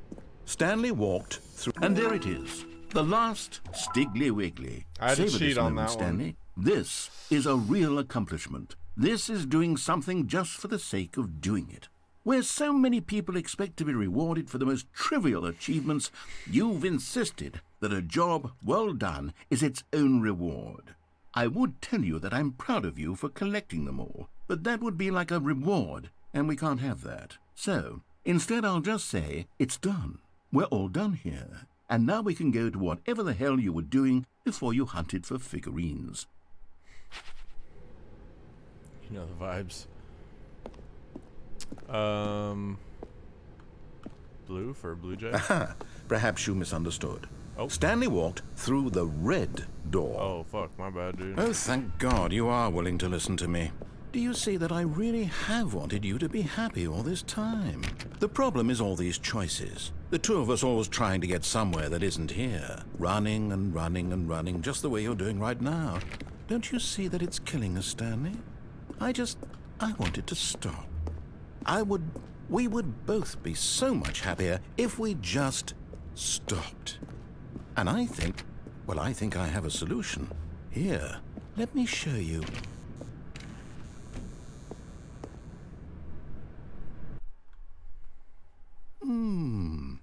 What do we want? What are we looking for? Here. Yes. Oh, it's beautiful, isn't it? If we just stay right here, right in this moment with this place, Stanley, I think I feel happy. I actually feel happy.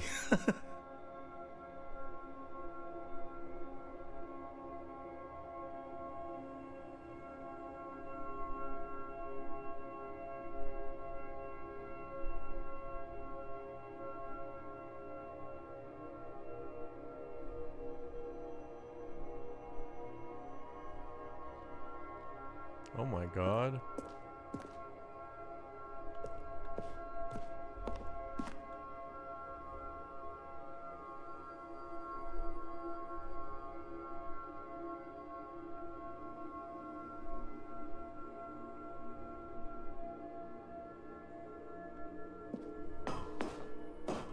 No, wait. Where are you going? No, no. Stay away from those stairs. If you hurt yourself, if you die, the game will reset. We'll lose all of this. Please, no, Stanley, let me stay here. Don't take this from me. Please, Stanley, think about what you're doing.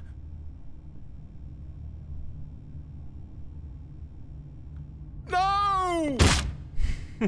Oh. Thank God. You lived.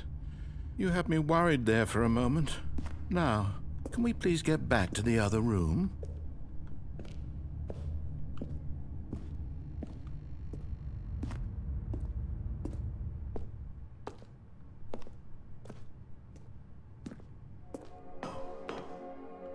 There.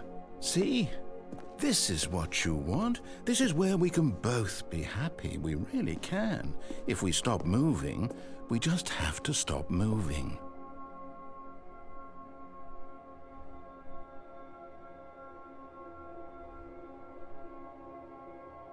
Not sure what the hell. Do I wait here for a certain amount of time?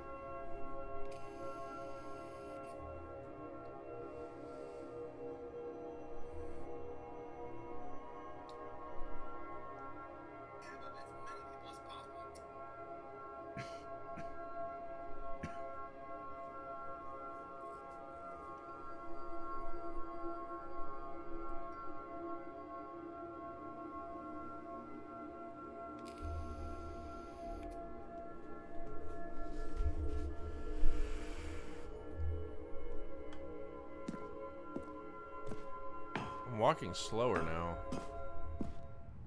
Stanley, go back. There's nothing good that can come from this.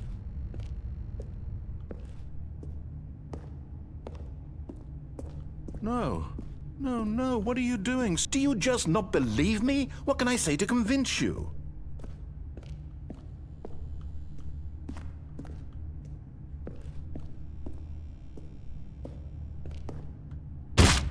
Stanley, let's go back to the other room.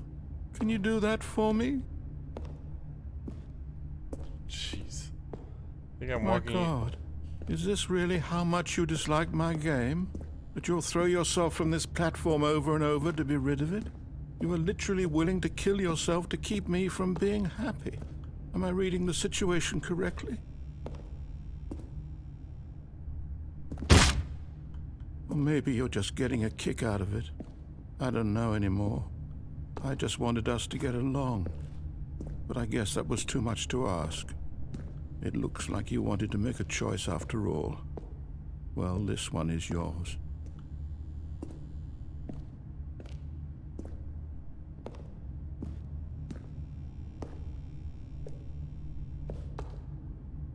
Is it over? It's going to restart, isn't it? I'm going back.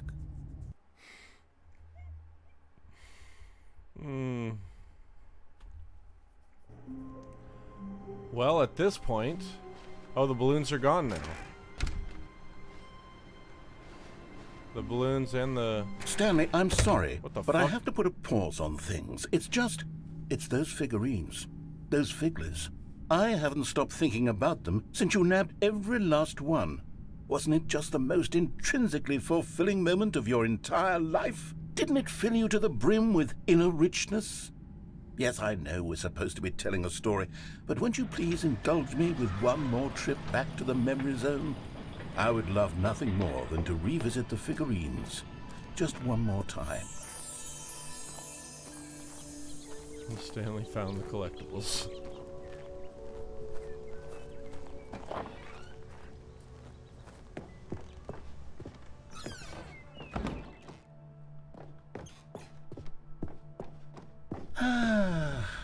Here's where it all began. The first collectible. Back then, we had no idea of how many of them we'd find. Sure, it said 6 right there on the screen, but how could we know for certain? We were so innocent. We'll never be like that again, Stanley. 7 of 6. You shitting me?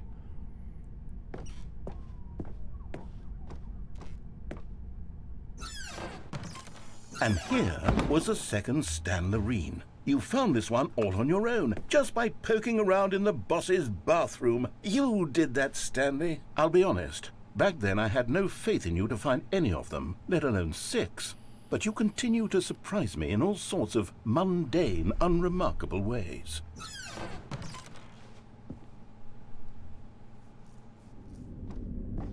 Okay, let's do a little quiz. Which of these rooms was the room you found your 3rd mini Stan? Can you remember? No. Under the stairs was the 4th place you found a Stanley, not the 3rd. Well, I guess perhaps I shouldn't be surprised. Memories like these are so precious and so cherished that they all just sort of blend together, don't they? You know what? If under the stairs feels like the 3rd place you found a collectible, then who am I to go making judgments?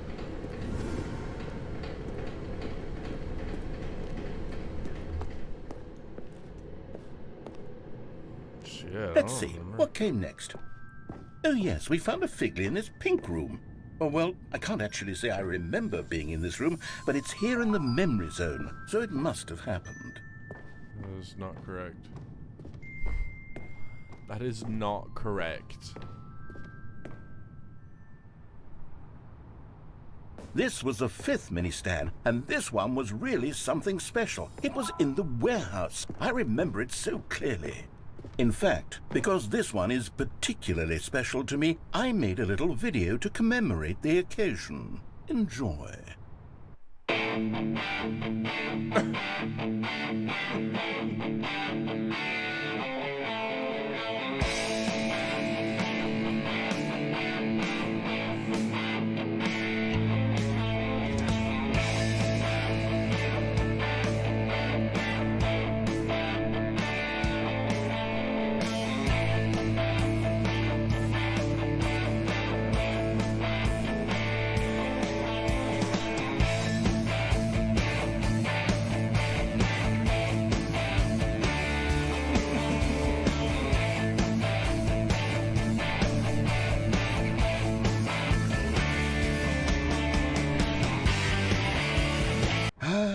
Takes you back, doesn't it? I spent a lot of time making that video, but it was 8 minutes I wouldn't have spent on anything else. 8 minutes.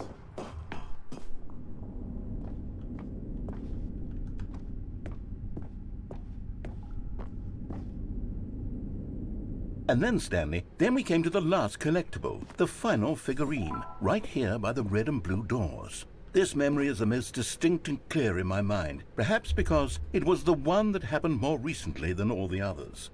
Who can truly say how the mind works? All I know is that this is the moment where you picked up a Figley and I thought to myself, yes, that's all of them. They're all collected. It was a moment unlike any other, except for the other moments picking up figurines, which it was exactly like.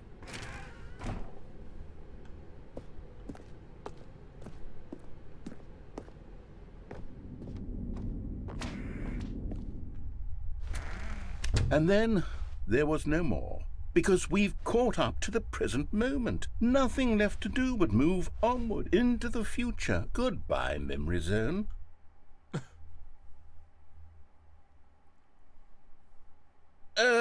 No, I'm not done. I'm not ready to move on. Stop the loading screen. Isn't there some way we can stay here, keep enjoying these figurines? Let's just go backwards. We'll do the memory zone again from the opposite direction. See how that feels.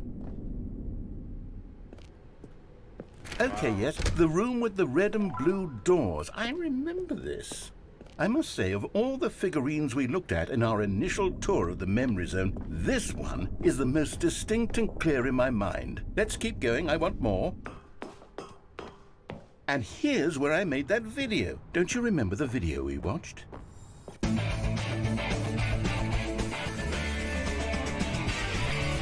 Yes, I love that video.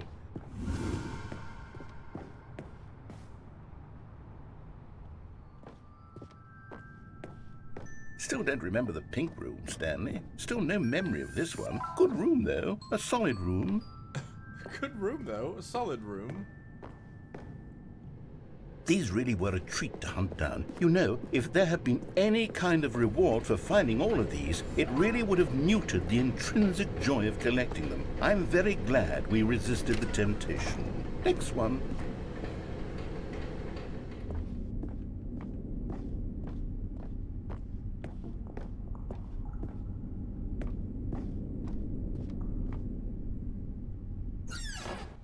This was our second Figley. Don't you remember? Yes, I remember it too. The past is truly a wonderful thing. Why does anyone ever choose to leave it? Keep going. This is it. The very first one we found in the exhibit where I introduced you to the figlarines. Oh, I want more memories, Stanley. I want to keep going. What else is there? What came before this?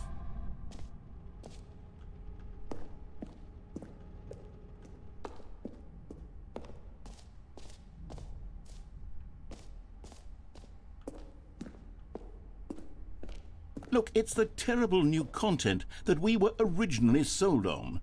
I remember hating it back then, but time does put a rosy filter on everything. In fact, I dare say... Oh, yes! The two doors! Who could have forgotten that? A classic memory, this one.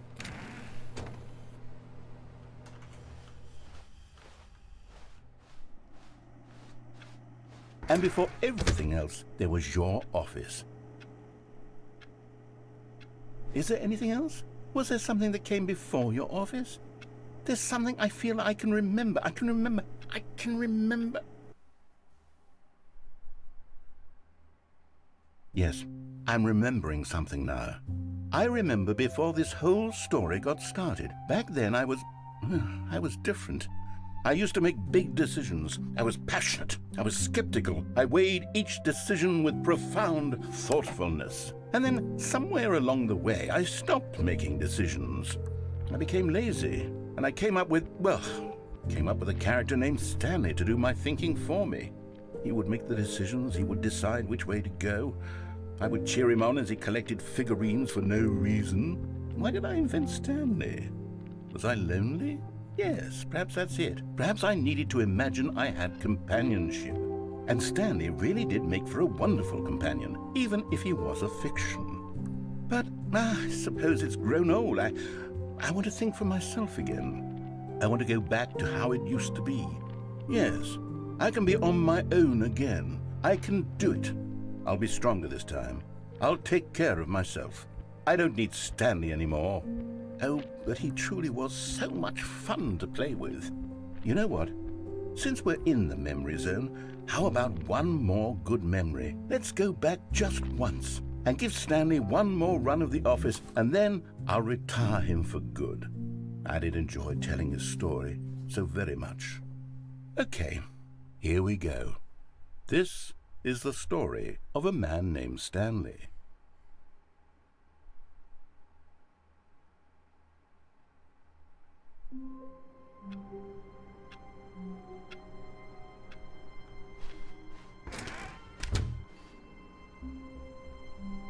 Fuck, bucket or no bucket. Shit. When Stanley came to a set of 2 open doors, he entered the door on his left.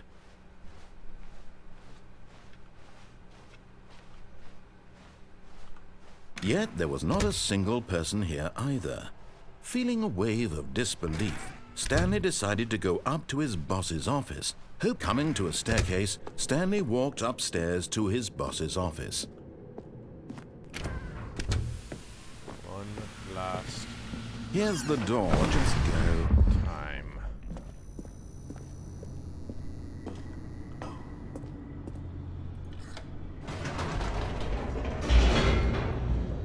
Getting out of this mother trucker.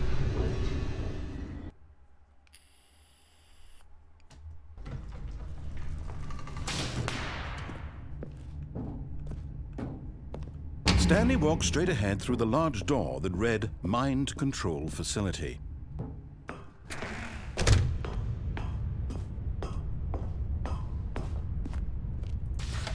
The lights rose on an enormous room packed with television screens.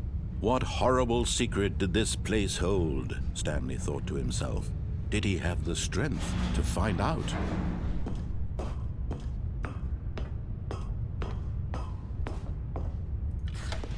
Now the monitors jumped to life, their true nature revealed. Each bore the number of an employee in the building, Stanley's co-workers. The lives of so many individuals reduced to images on a screen, and Stanley, one of them, eternally monitored in this place where freedom meant nothing. This mind control facility, it was too horrible to believe. It couldn't be true. Had Stanley really been under someone's control all this time? Was this the only reason he was happy with his boring job? That his emotions had been manipulated to accept it blindly? No, he refused to believe it. He couldn't accept it. His own life in someone else's control? Never! It was unthinkable. Wasn't it? Was it even possible? Had he truly spent his entire life utterly blind to the world? But here was the proof. The heart of the operation. Controls labeled with emotions. Happy, or sad, or content. Walking, eating, working. All of it monitored and commanded from this very place. And as the cold reality of his past began to sink in, Stanley decided that this machinery would never again exert its terrible power over another human life.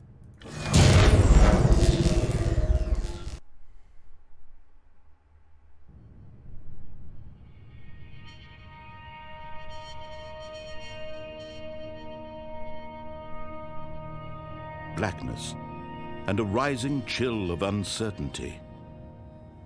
Was it over? Yes. He had won. He had defeated the machine, unshackled himself from someone else's command. Freedom was mere moments away. And yet, even as the immense door slowly opened, Stanley reflected on how many puzzles still lay unsolved. Where had his co-workers gone?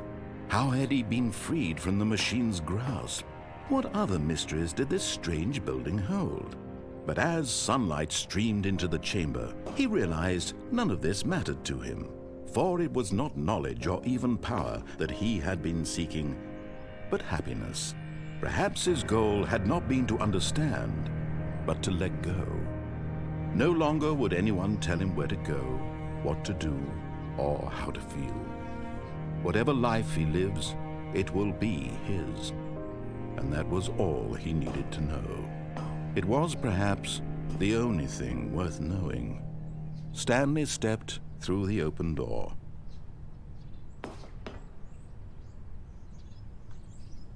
Stanley felt the cool breeze upon his skin, the feeling of liberation, the immense possibility of the new path before him. This was exactly the way, right now, that things were meant to happen. And Stanley was happy.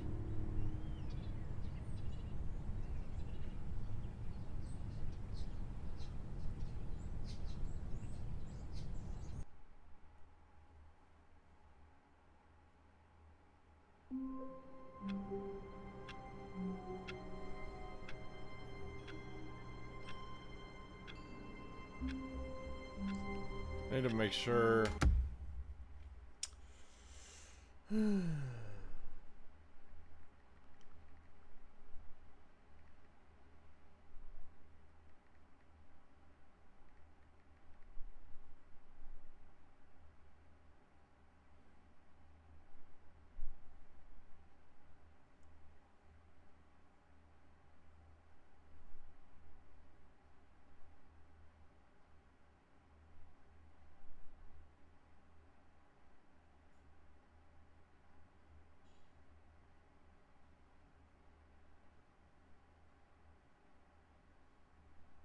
Activate a special reset, which we did.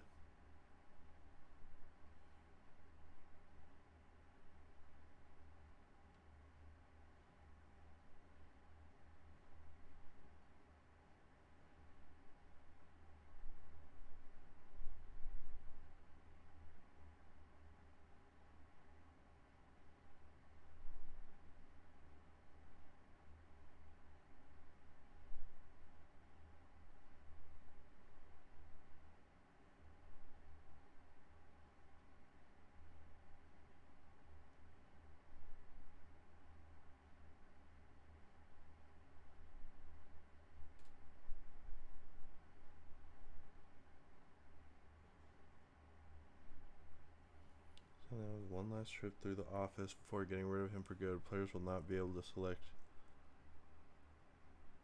the true epilogue option from the Stanley Parable Deluxe Edition main menu.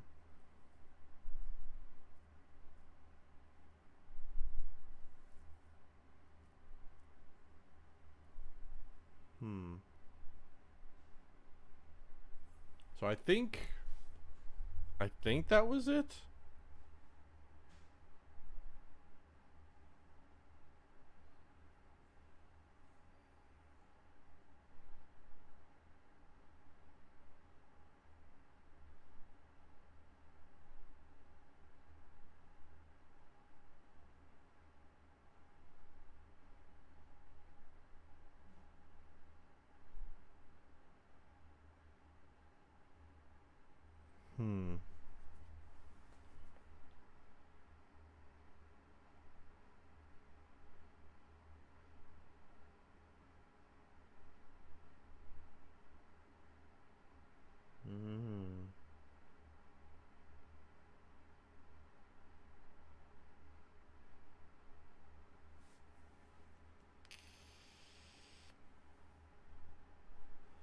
Jesus. There are 19 endings to find in the Stanley Parable, with the Ultra Deluxe including an additional 24 endings.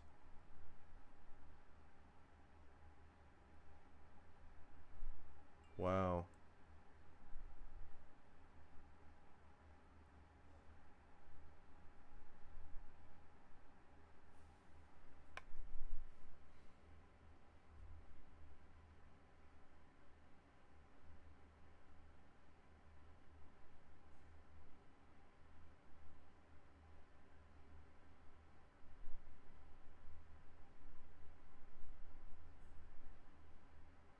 Holy shit.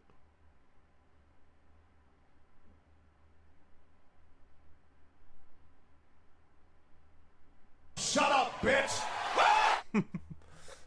Chicken, I'm just making sure that that's kind of like the end of it. And it pretty much is. That's the thing.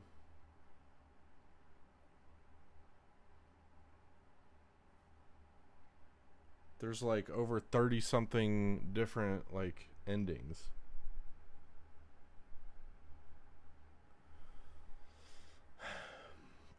But all it's telling me really is that it does everything. You get all the figurines, you go through the past, and then he says go through it one last time. He decides to send Stanley off with one last trip through the office before getting rid of him for good. Players will not be able to select the true epilogue option from the Stanley Parable Deluxe Edition main menu. And that's kind of all it says. So I think I'm done. I think.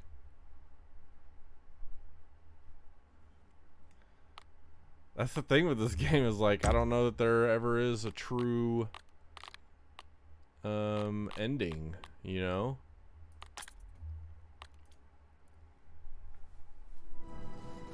So I believe that is that. After you find all the figurines, and then you just do one last run or whatever, I guess. Which is what I just did. There's no, like, doesn't cut to black and roll credits or anything like that. It just kind of throws you back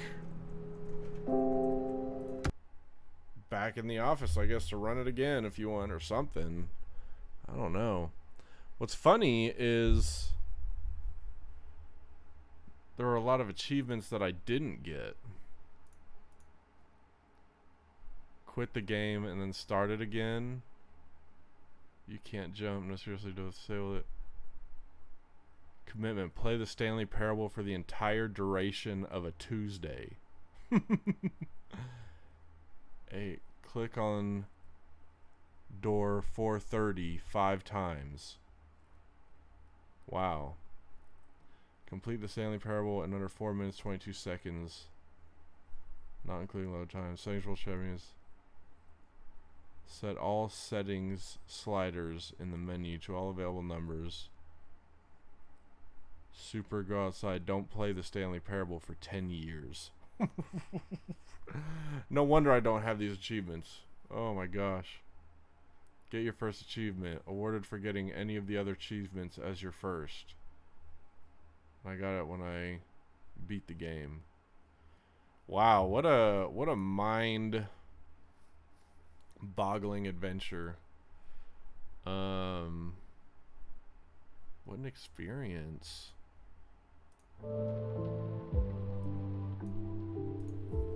Jeez, dude.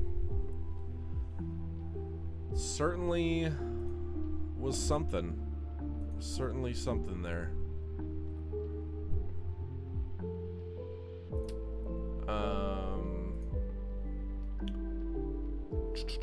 Let's see, thoughts on the Stanley Parable.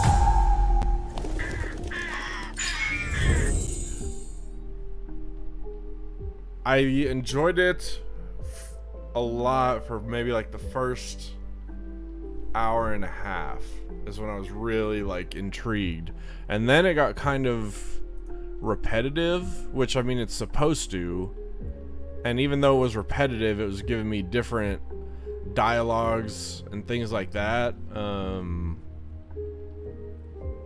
So I don't know, it was an experience for sure. I feel like it definitely could have been shorter. It could have been shorter and kind of, but I don't know. I mean, it was good. It was good, but it fucking it'll fry your brain. Oh my god. Whew.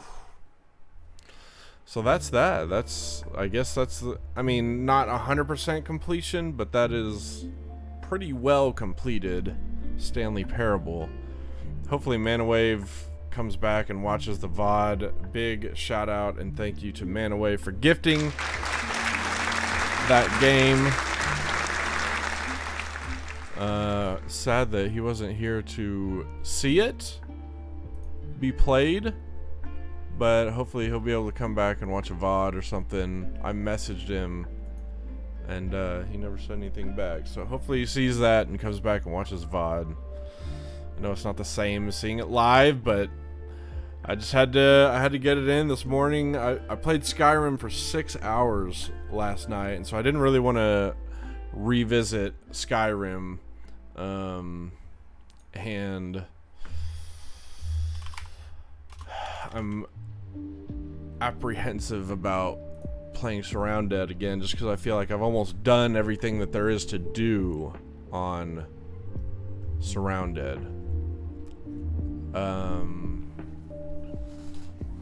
Hey, there's not many people streaming the Stanley Parable 2. I'm number 2 on Stanley Parable, behind a VTuber, Emma Floof, playing the Stanley Parable. Freaking sick.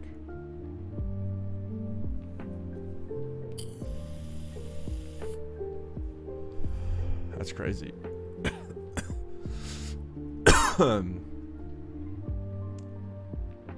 Quest to find Bucket. First playthrough. Captain Black Bucket. Wow, they're really going to enjoy this game then. They will really enjoy the game. Bam bamboo down one bamboo. This is 40 viewers. 25. Oh yeah, I guess so.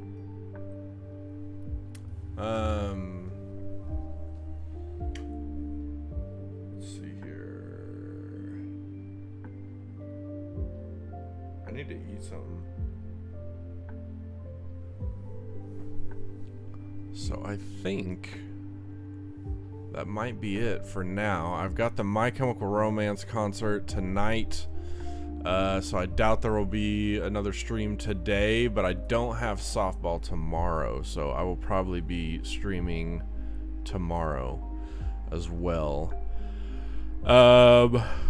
So I'm not streaming tonight, but I should be around in some other people's streams once I'm back from the concert, if people are around and stuff, which yeah, I'll be around.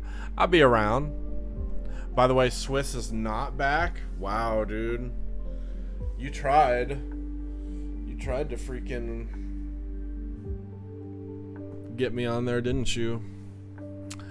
Didn't you? Can't believe you've done this.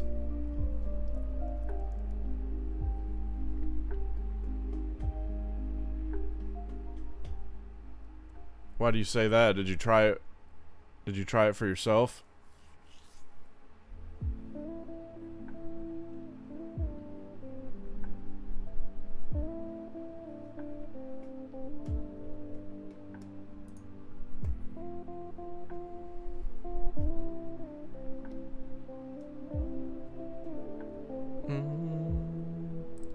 Pokemon. Searching far and wide.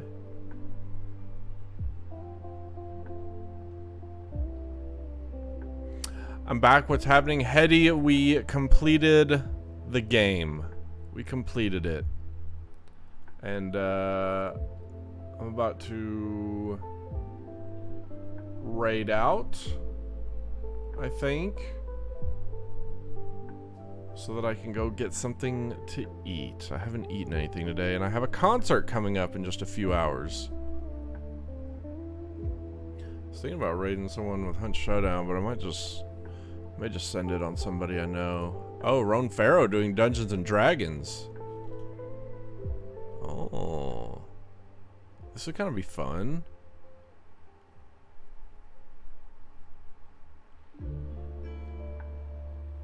You guys want to go see some Dungeons and Dragons? Yes, and it was not good. Fuck, dude. Well, good thing I didn't come back. Good thing, because I would have just been mad as hell. Hetty, Chicken, Webhead, Killer Queen, One Time, Beefy Cat. I appreciate you guys coming in and hanging out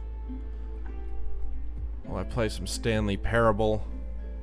I'm glad that we knocked it out, though, because that had been in the back of my mind. It's like, man, he gifted me the game. Like, I feel like I need to play it, or at least spend a stream playing it. And it was good. It was a good little recommendation. Like I said, it got a little dry towards the end there. Morganovich in here. I see you lurking. I appreciate you, dude. I was going to suggest this game to you, Morgan. I don't know how much of it you got to see just now. But definitely like the first like hour and a half, I was like, what the hell is going on? Had a nice little shock value to it. Have you had fun at the concert? I certainly will. I've been looking forward to this concert for a very long time, like since I was young. Didn't think it would ever happen, and it's happening.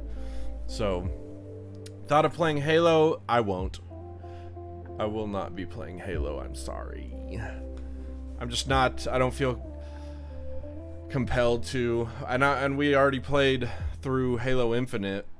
And that really wasn't too long ago that we beat Halo Infinite. I'm not interested in the multiplayer, even though I did play that for a little bit. It's just not there for me. And like I said, we beat Halo Infinite, so I'm exploring different things for now. Halo is not on the menu, but you never know. Maybe someday I'll freaking run it back. Run it back. Have a great time. Thank you. What's your favorite food from what restaurant? That's gonna be, dude, chicken fajitas from like most Mexican restaurants. I'm a fool for fajitas. I'm a fool for fajitas, alright? I love Mexican food. It's my favorite for sure. I love the Mexican food. Chips, salsa, queso, enchiladas, fajitas, burritos. Blah, blah, blah, blah. You know the vibes.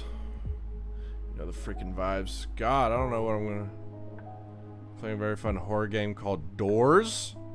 Huh. Doors. I'll have to check it out. Because yes, coming up in October, we're going to be playing some scary games, and I am not good at scary games. Not good with scary games at all. So you guys will definitely have lots of laughs seeing me crumble from the inside. So I have to navigate down dark hallways and endure freaking pop-out scares, and I'll be miserable. I'll be miserable, but you guys will have a good time. But yeah, looking into quite a few different horror games for October. That's my food. Can't wait to get into Dead Space. I played that first one for a little bit. It's called Backrooms. Ooh, I will look into that.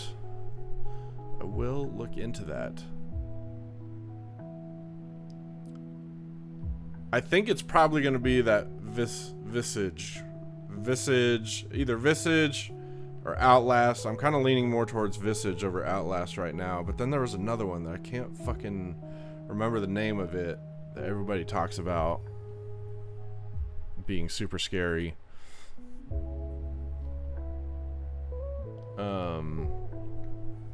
So yeah. And then we're getting to a pretty good spot in Skyrim to potentially be mostly done with it. Maybe I may revisit it every now and then and knock out quests or something. We'll kind of see how I'm feeling, but I'm getting a lot done in Skyrim, so much to the point where it's like, okay, let's move on to another game. And I can tell you that the other game will be very similar to Skyrim. Outlast is fucking nuts. That's what everyone tells me, but it just seems like the graphics in Visage or Visage is I don't know. I feel like it would lure me in that much more, because the Outlast graphics, it looks terrifying, but like the graphics don't look that great, you know what I mean? Resident Evil is pretty nutty too. I did play through some Resident Evil games. A game, I should say. Started with Resident Evil 7. I got like probably 3/4 of the way through it, and then we ended up moving on. But yeah, I'm looking for like I'm not even looking for a really action-based game. I'm just looking to get my fucking shit rocked. Looking to get scared as fuck, because I know that is what you want. I'd love to watch you play Silent Hill 2. One of my favorites. Alright, let's look at it.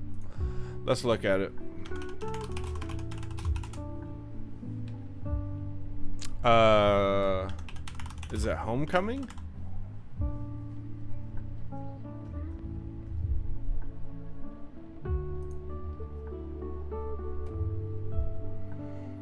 I'm not seeing full of me shitting my pants. Yeah, that's what I'm looking to do here. Negative Homecoming is different. Where's Silent Hill 2 then? Is it not on Steam? It must not be on Steam, because Steam literally only has Silent Hill Homecoming, which is strange. I thought they had all of them.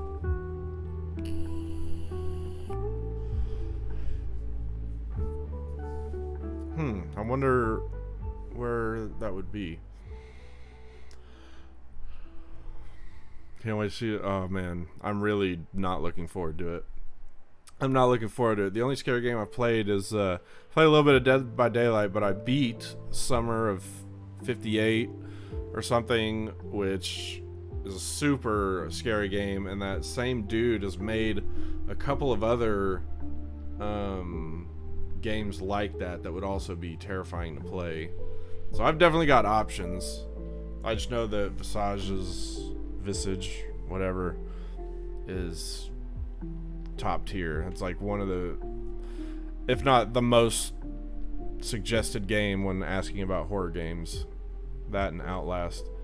Some fun horror zombie games. I love zombie games, but I'm just looking for like the pop out, atmospheric, scary, like shit that's gonna, you know, really spook me out. Yeah, and hopefully Morganovich is gonna start Mass Effect very soon. Hopefully, that's the word on the street. Slender Man? I've heard of Slender Man.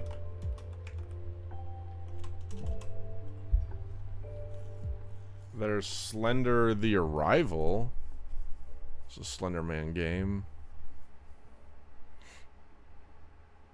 No, but that's 2013 though.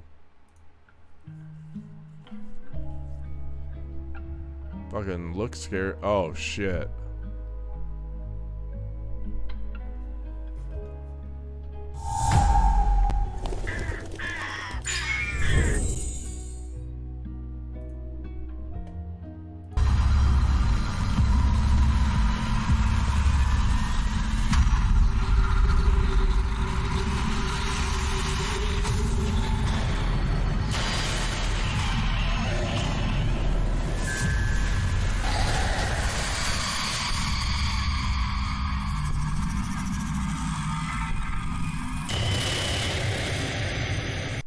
Oh, yeah, I'm really not gonna do good. Oh. I'm really not gonna do good with these scary games, man. My anxiety is gonna be through the roof. There's your back rooms. Inside the back rooms. Is this what you're talking about?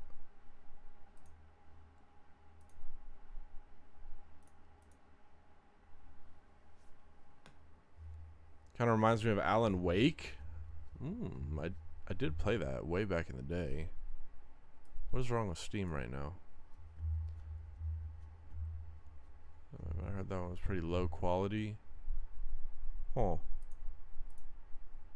Is this Backrooms? Horror multiplayer game mixed with different mechanics that will make you spend an intense night with friends, explore, think, interact, but be careful. There's rumored that there are several entities wishing to find you. Ooh. Only $5 too? And it's multiplayer? What's the reviews look like? Actual gameplay of what it's like to live in Ohio. Sex DLC when? Monster Fest, no time run, fixed game, bad. It's got very positive reviews. Maybe I can talk Morgan into playing that with me or something. Also try out Bigfoot. Oh my god. Bigfoot.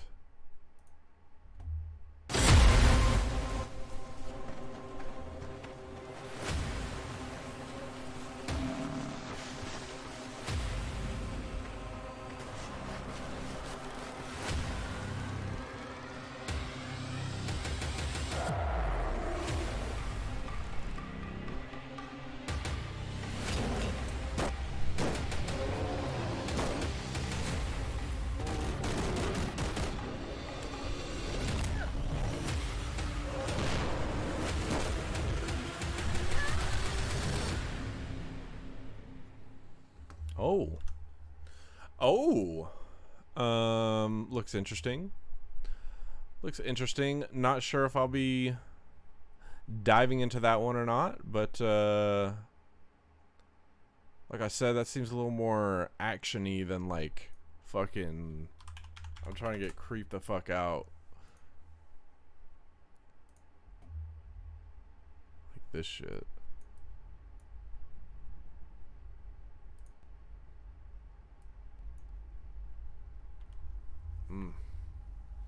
I'm already creeped out.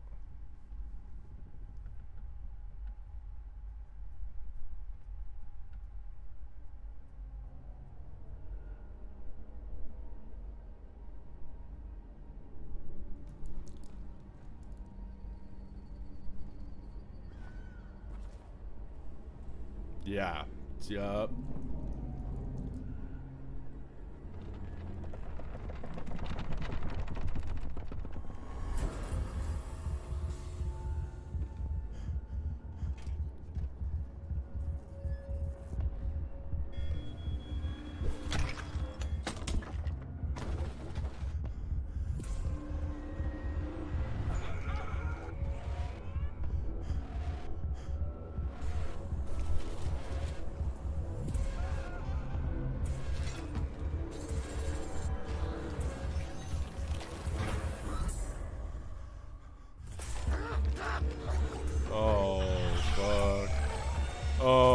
shit.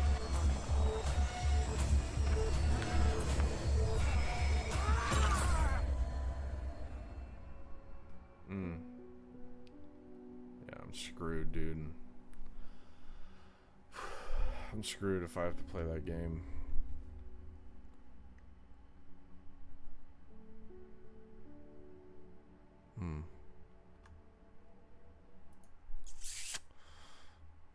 Yeah.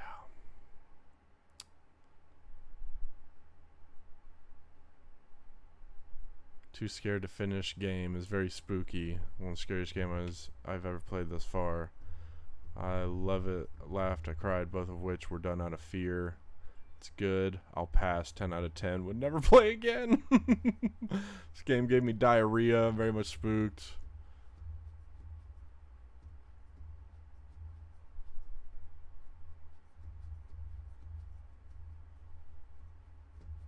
Favorite horror game.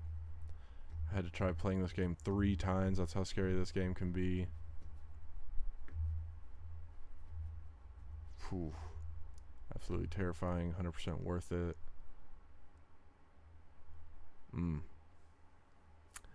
Spent half my playtime in the pause menu freaking out and trying to work up the courage to keep going further. It is some of the best atmosphere I've seen in a horror game. That's very few cheap scares, and it's more about the building sense of dread and worrying about what might happen. There's so many subtle things that just throw you off and make you feel uneasy. Some you might not even notice are happening. The game is fairly difficult, but not as hard as people claim.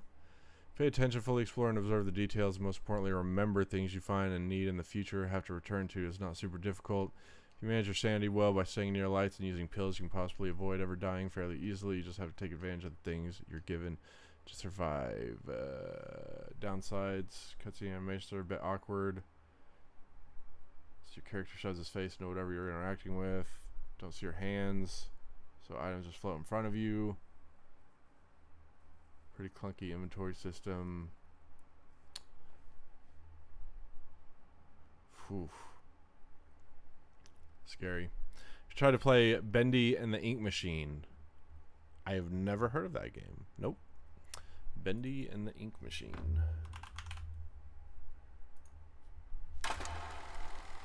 What is this?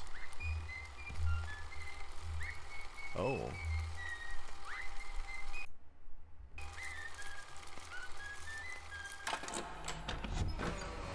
Alright, Joey. I'm here. Let's see if we can find what you wanted me to see. There's nothing wrong with dreaming. Wishing for the impossible is just human nature.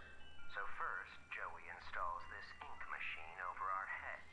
At this point, I don't get what Joey's plan is for this company. The animations sure aren't being finished on time anymore. Oh, Mr. Drew.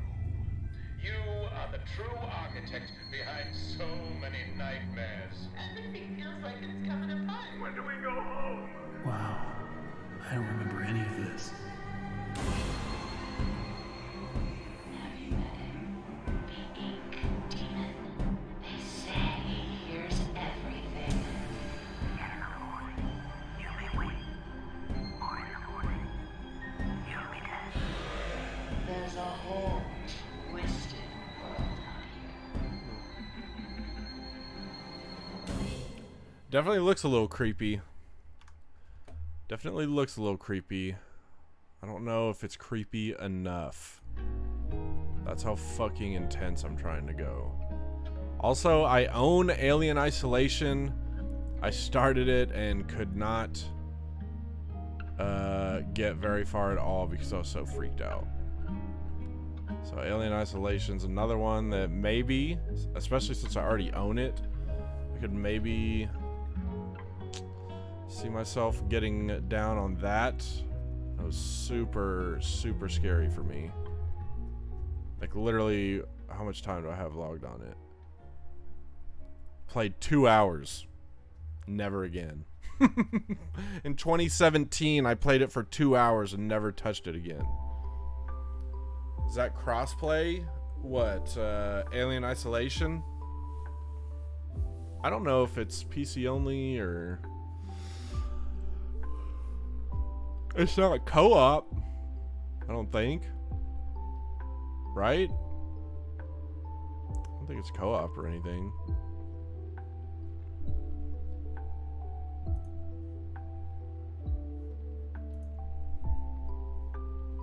Peggy 18.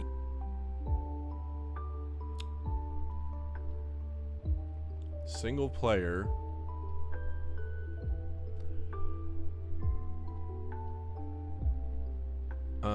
Single player, and I might be PC only, I think. God, it came out in 2014. Wow. 2014.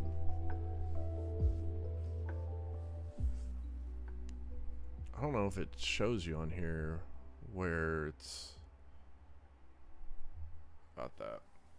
What's the one everyone plays together? A horror game everyone plays together? I don't know. What, Dead by Daylight or something? A game where I get to play as alien and predator and a human that is multiplayer. It's not a horror game, but I find it pretty fun. It's a very classic game for me and for my childhood. Ah. The alien game that's Oh. Yeah, I've seen Sweet Honey and Killer Queen play that. Fireteam Elite. Aliens Fireteam Elite. That's what it is. Yeah.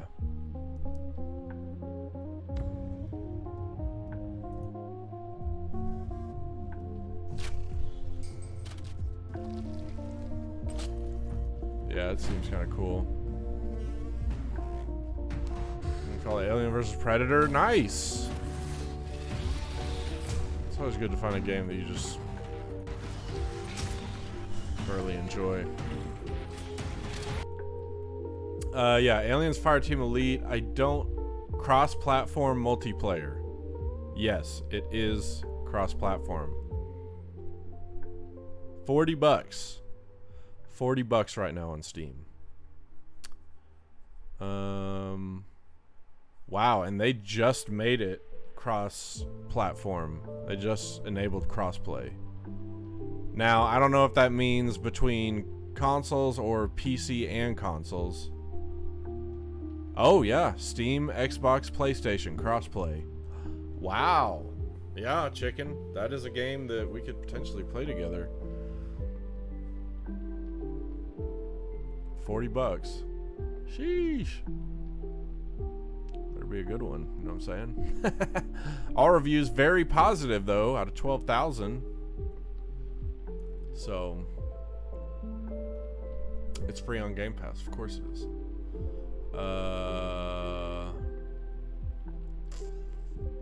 Get GTFO. That's another one I've heard about. That one, GTFO, is multiplayer, I believe. Online co-op. I don't know that it's crossplay, though. Ooh, maybe this is one you're more to play. I know he's mentioned something about it before. Down to play that if you want. Yeah, I'd have to get to a place where I could drop $40 on it. You know what I mean?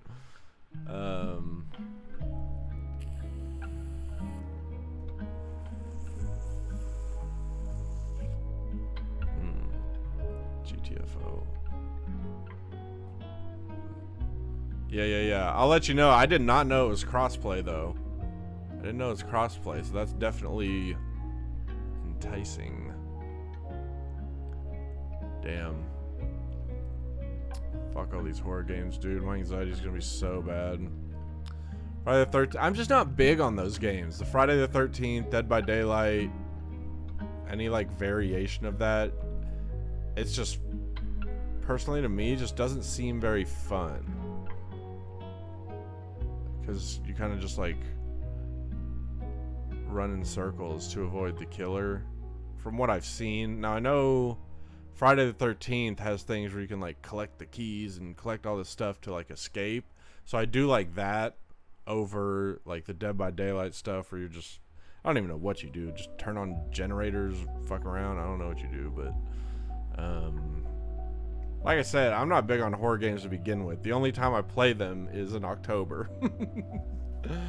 Stop giving me all your money and buy a game. Sheesh.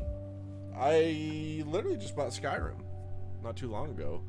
And not only that, but I bought Surrounded, and then on accident, I also bought all of the Batman games.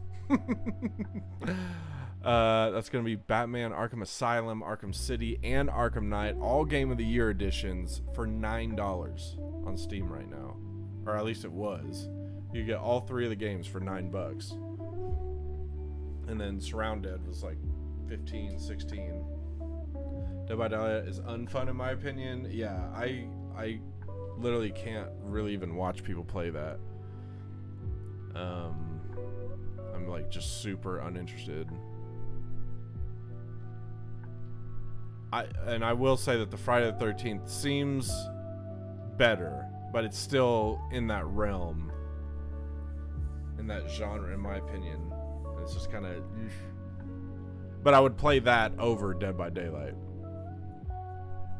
How do you feel about Stranger Things season 4 being left off on a cliffhanger? Wonderful show, wonderful show, and you got to leave the cliff. I think it's just a smart play.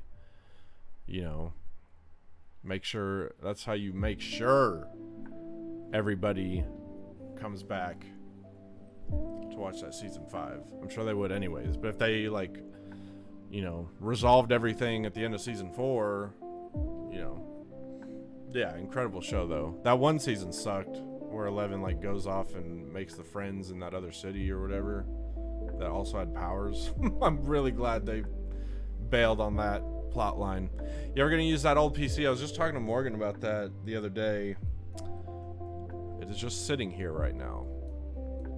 It is just sitting here. It's got a capture card in it as well. But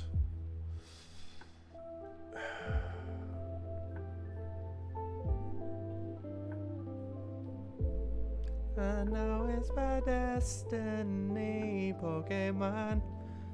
I'm pretty attached to it. I'm pretty attached to that old PC and the thought of one day dual streaming. I literally could do it if I just had the mixer thing. I could do the dual PC life. It's just not priority right now because I don't like need to. This new PC is handling everything quite well, and so maybe I'll get to a point where I feel I don't need to do it. I just don't really know yet, so that's why I don't want to like jump the gun and be like, I'm fucking selling it or I'm giving it away or whatever. But there's a lot of money has gone into that old PC too. So I'm in a state of like thinking about what I'm gonna do with it, you know. Season 5 is such a bop, I can feel it. Yeah, it's the last one. It's gotta be. R.I.P. Will, you know what I mean? If Will doesn't die in season 5, I don't know where they're going.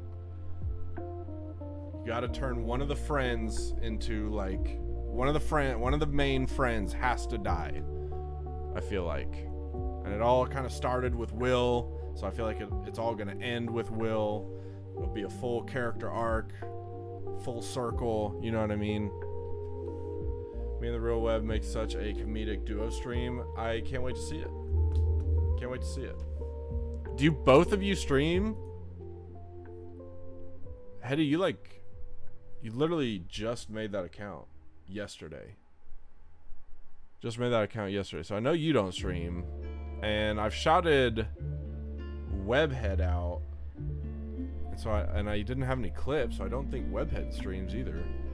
No worries, bro. I get it, bro. Chicken, but trust me, if it goes, you'll be the first. I know that without a doubt. It's been on my mind. I really hope they don't kill Steve. I feel like if they were going to kill Steve, they would have done it already. But what I do think is that either Steve or the other dude, the other love interest of Homegirl, one of them's got to die to solve the love triangle that's happening. One of them has to die. One of them's going to like go out kind of being the hero. It might be Steve. It might be Steve. But it also might be Will's brother. I don't know though, because if you're gonna kill off Will, then you probably can't kill off his brother, because that would just be too much in one family. So might be Will and Steve dying. I don't know. So I need to wrap up that love triangle, and how are you gonna do that?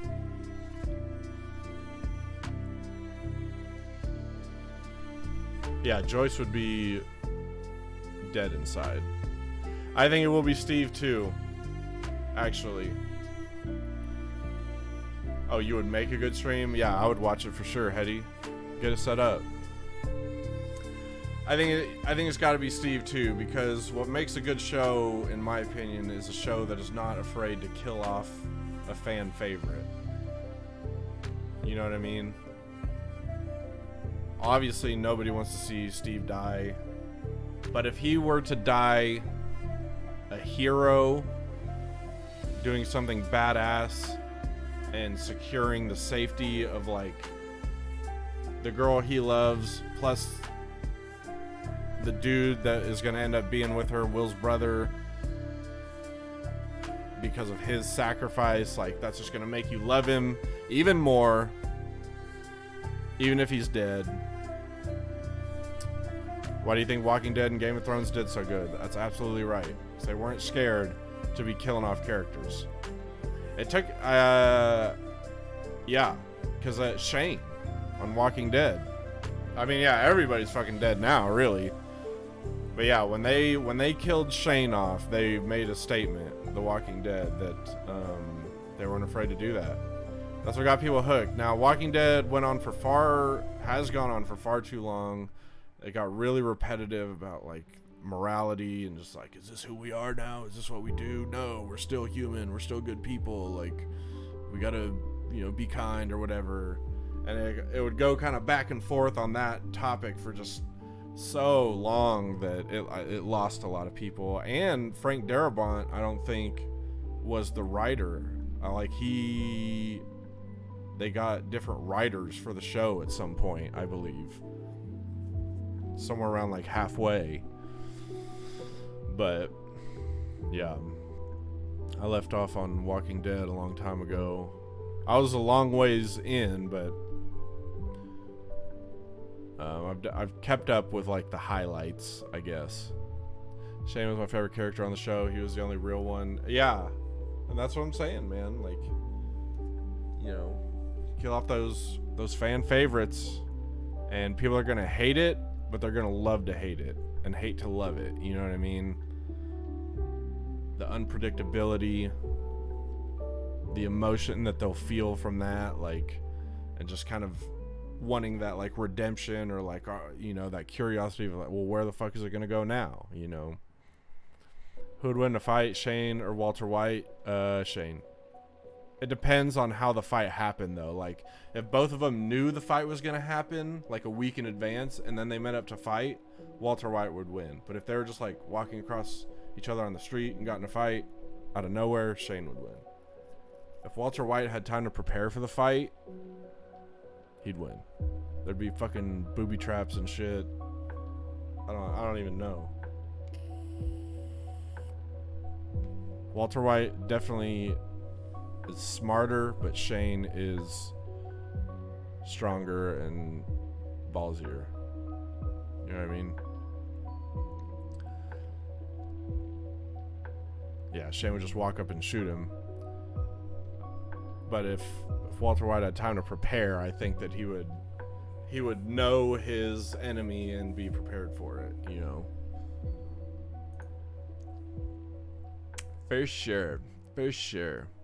Walter would 100% go home alone on Shane if he had a week to prepare. Yeah, that's what I'm saying. But if it was like they're in the same room, they see each other, they start fighting, Shane's got him. Fuck, Walter White would probably poison his ass before they even met up for the fight if he had a week. You know what I mean? He's sneaky like that. Shane's just like a brute. I was playing that first Batman game. Fucking ass, dude. I didn't mean to buy all these games, but I did. I'm sure it gets... The graphics were really bad on the first one, too. I know Arkham Knight is better. I'm sure Arkham City is probably pretty good. I just hate that it's like a button masher. Shane gave 0 fucks, yeah. Walter White got to a point, I should say Heisenberg got to a point where he gave 0 fucks. Web gave me part of the laugh with the terrible Batman impression. I love him. I love terrible Batman impressions. They're so good. So good.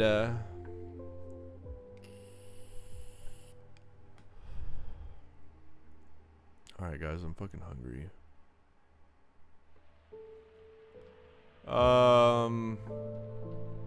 What do you guys want? You guys tell me. You want you wanna watch a D&D stream? Or Fortnite?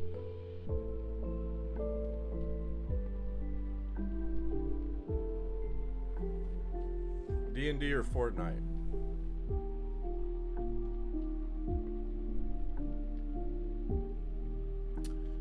Chicken 117, that would be Roan Farrow from our own Discord. I think I'm gonna go with Roan Farrow.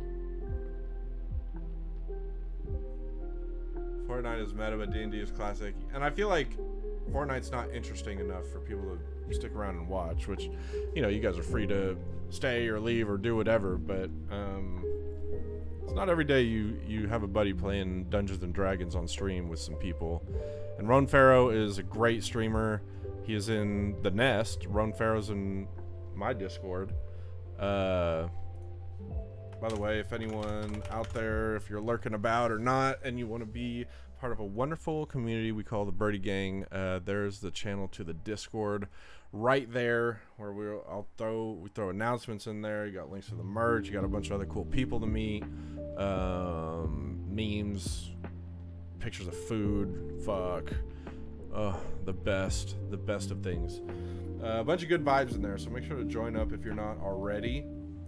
It's the best way to be in contact with me when I'm not streaming, and we're getting close to my weekend off of streaming, which is going to be Monday and Tuesday. So I will be streaming tomorrow because I don't have softball yet. The new season hasn't started yet, so I'll stream tomorrow. I'm not sure what time, probably afternoon or early evening. Is he playing with Jonesy?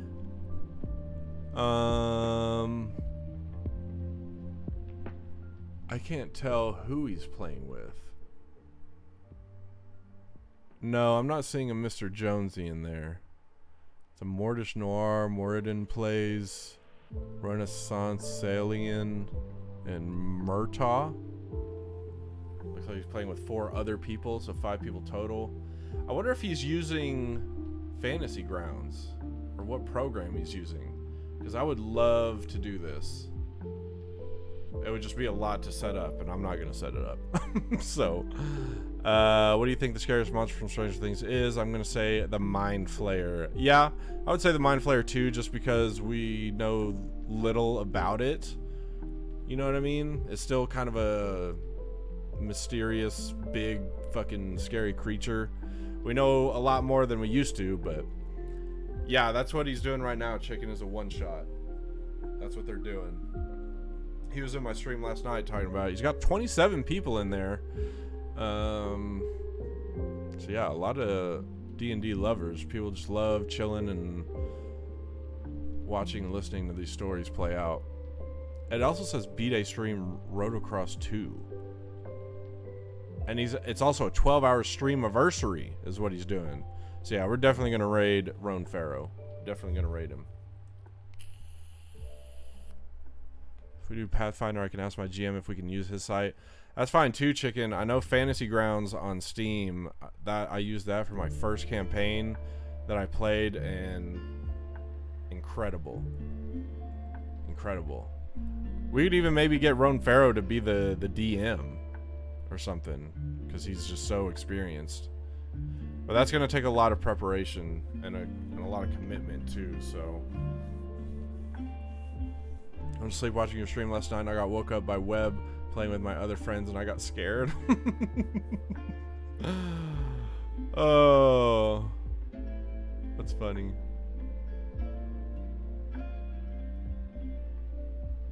Okay. Alright, guys. You know the vibes. Whew. Well, we made it through Stanley Parable. Good, it was a good one. We'll be back tomorrow. And it'll either be Skyrim or Hunt Showdown. It's going to be one of those two. I think we might be done with Surrounded for the time being until they really throw some big updates in there. I think we're probably going to be done with it for now, just so I don't burn myself out on it when only like half the map is populated. This developer for Surrounded he's throwing out updates like crazy. Like you can already, since I last played, you can now like block. He's added melee weapons, adjusted the guns, loot. So he's definitely making moves on it, and I see that more people are starting to stream it, more people are starting to watch it. Still very small, obviously, but their Discord is growing like crazy. So yeah, one shot would definitely be easier, chicken. I'd be in on that for sure. It's just a matter of timing and stuff. Okay, so I hope you all have a wonderful, wonderful Saturday. I know I will go to the concert tonight, but I'll be around in some streams later tonight, and like I said, streaming tomorrow again. Hit me up in the Discord if you need me. Until we meet again, go make someone smile, do something kind for somebody else, be a positive influence on those around you. Thank you so much for being here today. I freaking love you guys. Chicken, Webhead, Hetty, Morganovich, all you guys, you're incredible. Let's go show some love to Roan Farrow doing a 12-hour stream anniversary with some Dungeons and Dragons. Goodbye. So then 7 fire damage to those who didn't pass. Go ahead and roll for the fire elemental too, please.